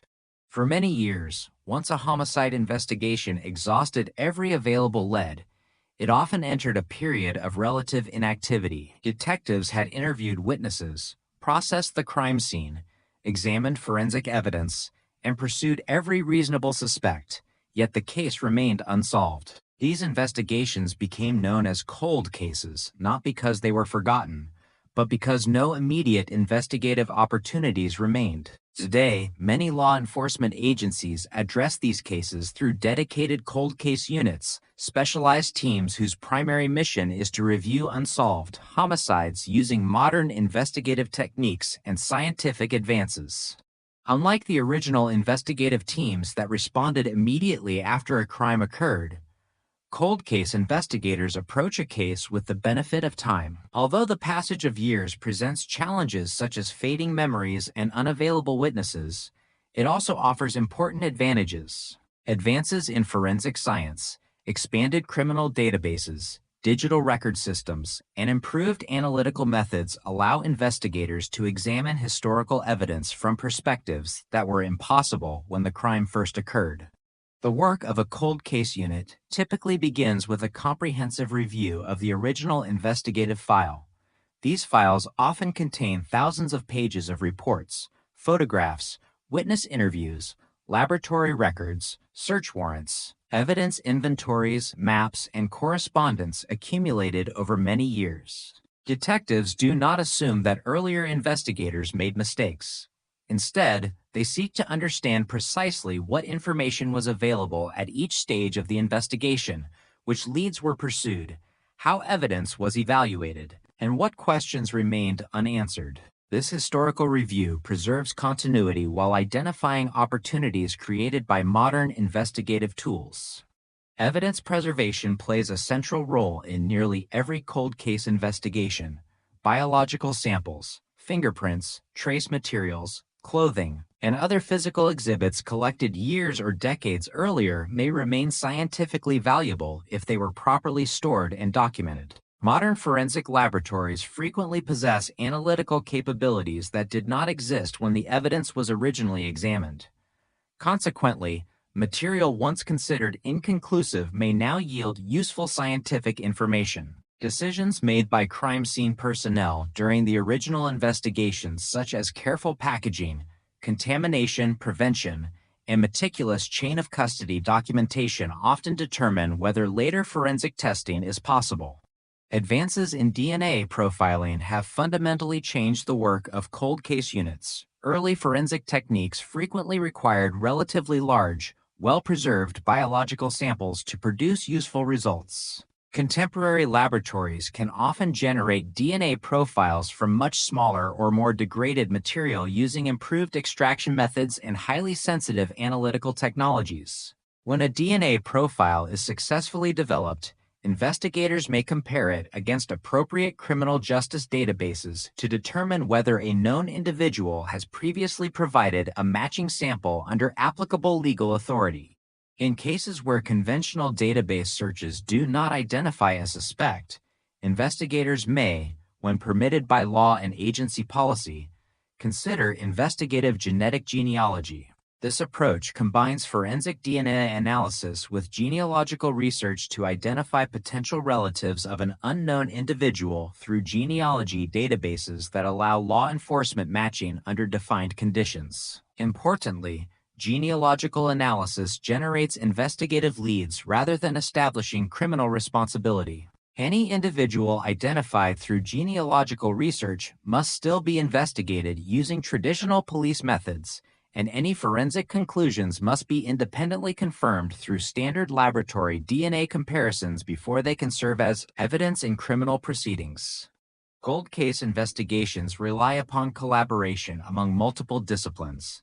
Detectives work closely with forensic scientists, crime analysts, prosecutors, digital specialists, and, where appropriate, professional genealogists. Crime analysts reconstruct historical timelines and geographic patterns. Forensic scientists reevaluate preserved evidence using current laboratory methods. Prosecutors advise investigators regarding evidentiary requirements and legal procedures. This multidisciplinary approach reflects the complexity of historical homicide investigations, where no single form of expertise is sufficient to resolve every question. Witness evidence also receives careful reassessment. Investigators may re-interview individuals whose observations remain relevant, compare historical statements with newly developed information, or identify previously overlooked witnesses through modern records research. At the same time, detectives recognize that memory naturally changes over time. Contemporary interviews are therefore evaluated alongside original documented statements rather than replacing them. This careful comparison helps distinguish first-hand recollections from information acquired through later media coverage or discussion. Digital technology has further transformed cold case investigations. Historical records that once required manual searches through paper archives are increasingly available through searchable electronic databases. Public records, newspaper archives, property records, census information, and geographic mapping systems allow investigators to reconstruct historical events with greater efficiency than was possible decades ago. Digital evidence management systems also facilitate collaboration among agencies by organizing large volumes of investigative material in accessible formats. Cold case units must also address legal considerations unique to historical investigations. Evidence must remain admissible under current evidentiary rules. Chain of custody documentation must demonstrate the integrity of physical exhibits, and constitutional protections applicable to criminal investigations remain fully in effect regardless of how much time has passed. Prosecutors frequently become involved early in the reopening process to ensure that renewed investigative efforts satisfy legal requirements governing future court proceedings. Despite technological advances, many challenges remain. Some evidence has deteriorated beyond scientific usefulness. Witnesses may have died or become impossible to locate. Crime scenes may have changed substantially due to development or environmental factors. Records may have been lost through circumstances beyond investigators' control. Cold case units therefore prioritize cases in which preserved evidence and available documentation provide realistic opportunities for renewed investigation. The success of modern cold case units has influenced investigative practices well beyond unsolved homicide cases.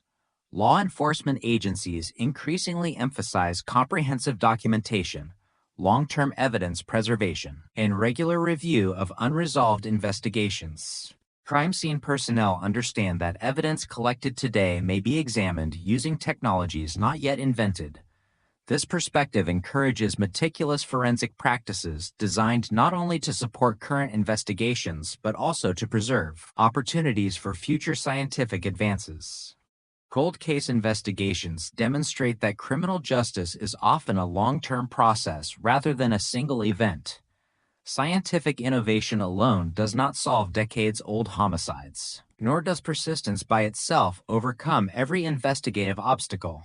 Instead, successful case resolutions emerge from the combination of careful original evidence collection, secure preservation, evolving forensic science, thorough documentation, multidisciplinary collaboration, and continued commitment by investigators who recognize that the passage of time does not necessarily diminish the possibility of discovering the truth. Through these specialized investigative efforts, cold case units have transformed the expectation that certain homicides will remain permanently unsolved, showing that evidence preserved with care can continue to speak long after the original investigation has ended. The resolution of the April Tinsley murder more than 3 decades after the crime has become an important example in discussions of modern cold case investigations. While every homicide presents unique factual and legal circumstances, the investigation illustrates several broader developments that have reshaped how law enforcement agencies approach unsolved violent crimes. Rather than representing a single technological breakthrough, the case demonstrates how evidence preservation, forensic science, interdisciplinary collaboration, and sustained investigative commitment can work together over many years to produce results that once appeared unattainable. One of the most significant lessons concerns the preservation of physical evidence. During the original 1988 investigation, crime scene personnel collected and documented biological material according to the forensic standards available at the time.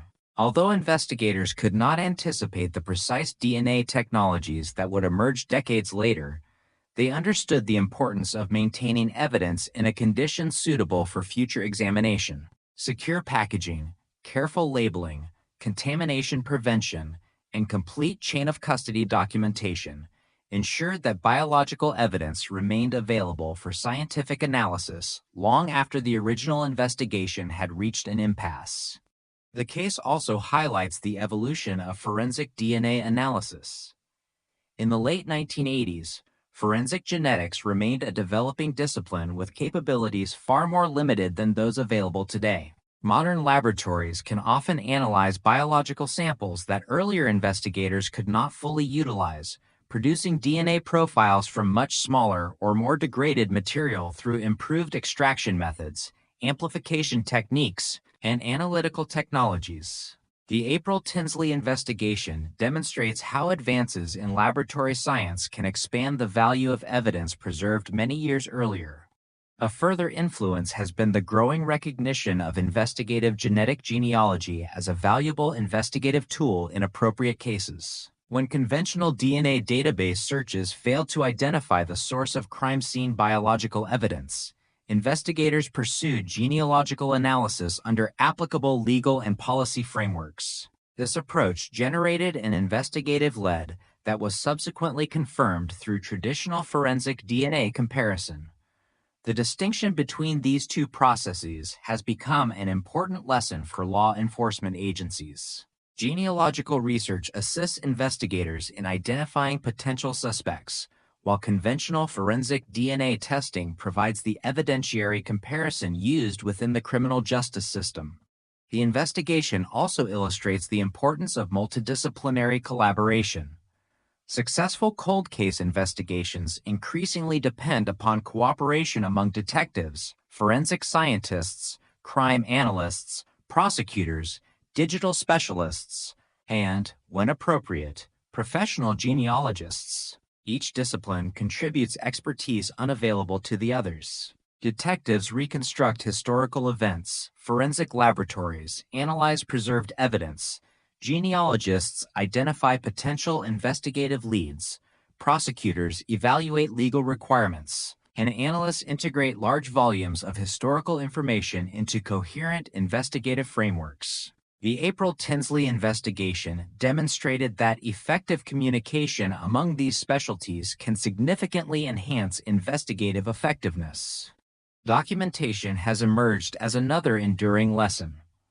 Cold case investigations frequently extend across multiple decades, during which original investigators retire, agencies reorganize, and investigative responsibilities transfer to new personnel. Comprehensive reports, evidence inventories, laboratory records, photographs, interview transcripts, and investigative notes enable later investigators to understand both the evidence and the reasoning underlying earlier investigative decisions. Without detailed documentation, valuable institutional knowledge may disappear even when physical evidence remains available. The case has also influenced how many agencies evaluate unsolved homicide files. Rather than viewing cold cases as permanently inactive investigations, law enforcement organizations increasingly conduct periodic reviews whenever significant forensic or technological developments occur. Advances in DNA analysis, digital databases, fingerprint technology, imaging techniques, and other forensic disciplines may create new opportunities to examine historical evidence. Consequently, many agencies have established specialized cold case units dedicated to systematically reassessing unresolved investigations. Beyond its investigative significance, the case has contributed to broader discussions regarding public confidence in the criminal justice system. Families of homicide victims often experience years or decades without answers when investigations remain unsolved. The successful resolution of long-standing cases demonstrates that careful evidence preservation and continued investigative commitment can create opportunities for accountability even after substantial periods have elapsed. At the same time, law enforcement agencies emphasize that not every cold case contains evidence suitable for modern forensic analysis and that scientific advances cannot overcome every investigative limitation. The investigation has further underscored the importance of maintaining rigorous legal standards despite technological innovation. DNA evidence, genealogical research, and other scientific developments operate within established constitutional, statutory, and evidentiary frameworks. Investigators must continue to obtain evidence lawfully, preserve chain of custody, respect applicable privacy protections, and present scientifically reliable testimony in court. The effectiveness of modern forensic science therefore depends not only upon technological capability, but also upon adherence to fundamental legal principles that protect the integrity of criminal proceedings. Training within law enforcement has likewise evolved in response to cases such as April Tinsley's. Crime scene investigators receive increased emphasis on long-term evidence preservation, recognizing that material collected today may be analyzed using technologies not yet developed. Detectives are encouraged to maintain thorough documentation. Prosecutors increasingly consult with investigators during complex forensic investigations, and forensic laboratories continue refining quality assurance procedures designed to support both current and future criminal proceedings. The influence of the case extends beyond professional practice to public understanding of forensic investigation. Media coverage frequently portrays DNA as an immediate solution to criminal investigations, but the April Tinsley investigation illustrates a more accurate reality. Scientific breakthroughs become effective only when combined with meticulous evidence collection, careful preservation, comprehensive documentation, sustained investigative effort, and lawful judicial procedures. Technology provides powerful investigative tools, yet those tools achieve their greatest value within a disciplined investigative framework built over many years. Ultimately, the lasting significance of the April Tinsley investigation lies not in any single scientific technique, but in the convergence of preparation and innovation across generations. Evidence collected with care in 1988 remained available for technologies developed decades later. Investigators who inherited the case respected the work of their predecessors while applying modern analytical methods.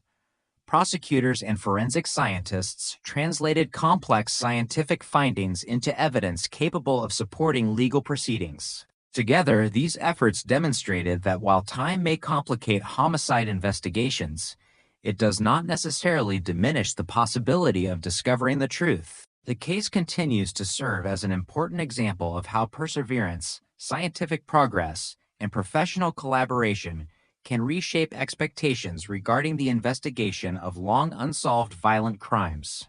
The resolution of the murder of April Tinsley more than 30 years after the crime has become an important point of reference in discussions about the future of cold case investigations. Although it was one of several high-profile cases solved during a period of rapid forensic advancement, the investigation demonstrated how carefully preserved evidence, modern DNA technology, and interdisciplinary collaboration can transform an investigation that once appeared to have reached its limits. Its influence extends beyond Indiana and the United States, contributing to broader conversations among police agencies, forensic laboratories, prosecutors, and policymakers about the management of unsolved violent crimes.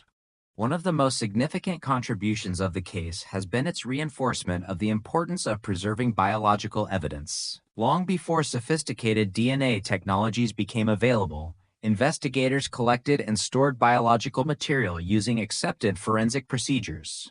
Decades later, those preservation efforts allowed scientists to apply analytical methods that did not exist when the crime occurred. The case has since been cited in professional training and forensic education as an example of why evidence retention policies are essential. Many agencies have strengthened long-term evidence preservation practices, recognizing that material collected today may become more valuable as scientific capabilities continue to evolve.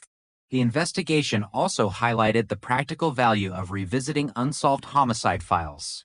Historically, many cold cases remained inactive after conventional investigative leads had been exhausted. Modern policing has increasingly shifted toward periodic case reviews, particularly when significant advances occur in forensic science or investigative technology. The April Tinsley investigation demonstrated that a case once considered stalled could acquire new investigative opportunities through improved DNA analysis and the careful re-examination of preserved evidence. This perspective has encouraged agencies in numerous jurisdictions to establish formal review procedures for historical homicide investigations. Another enduring influence involves the integration of forensic science with traditional detective work. Public attention often focused on DNA technology, yet the investigation underscored that scientific evidence alone does not resolve a homicide. Detectives reconstructed historical timelines, reviewed decades of investigative documentation, coordinated with forensic laboratories, consulted prosecutors, and evaluated new information within the broader factual context of the case. This multidisciplinary approach has become a model for many cold case units, emphasizing that technological advances are most effective when combined with careful investigative practice. The case also contributed to the broader adoption and discussion of investigative genetic genealogy. During the late 2010s, several prominent cold cases, including the identification of the offender responsible for the Golden State Killer crimes, demonstrated the investigative potential of genealogical research when combined with forensic DNA analysis. The April Tinsley investigation became part of this broader development by illustrating how genealogical methods could generate investigative leads that were subsequently confirmed through conventional forensic DNA comparison. At the same time, the case reinforced an important procedural distinction. Genealogical research serves as an investigative tool, while traditional forensic DNA testing provides the evidentiary comparison used in criminal proceedings. Law enforcement agencies have also drawn lessons from the investigation regarding documentation and institutional continuity.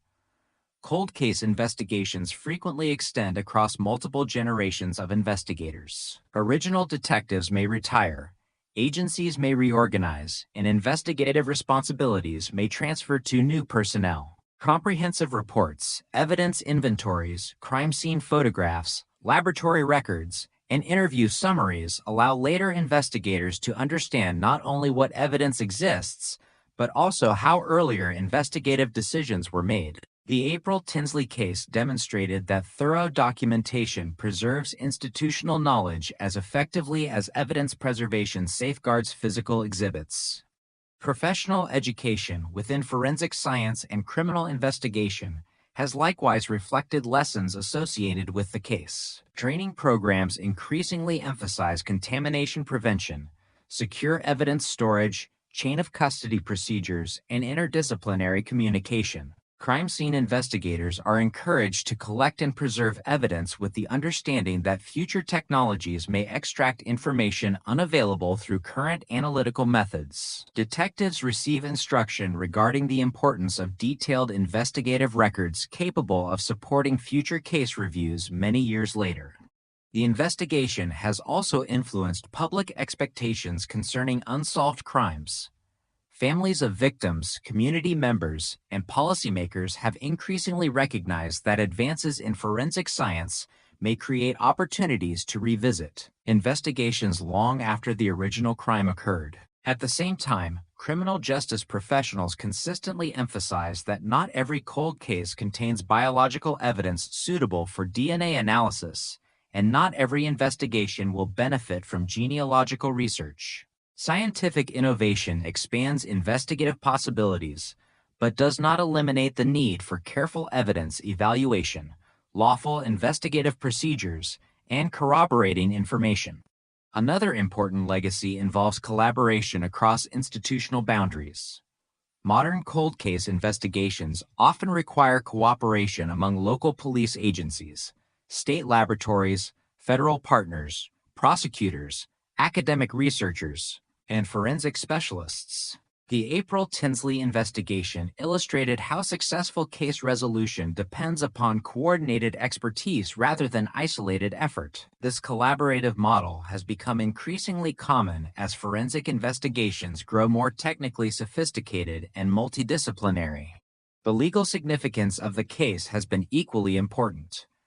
Courts continue to require that DNA evidence be presented through established scientific procedures, supported by documented chain of custody and reliable laboratory methods. The investigation demonstrated that even when modern technologies generate new investigative opportunities, constitutional protections, evidentiary standards, and judicial oversight remain fundamental components of the criminal justice process.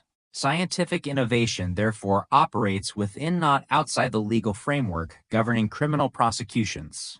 Perhaps the most enduring lesson from the April Tinsley investigation is philosophical rather than technological.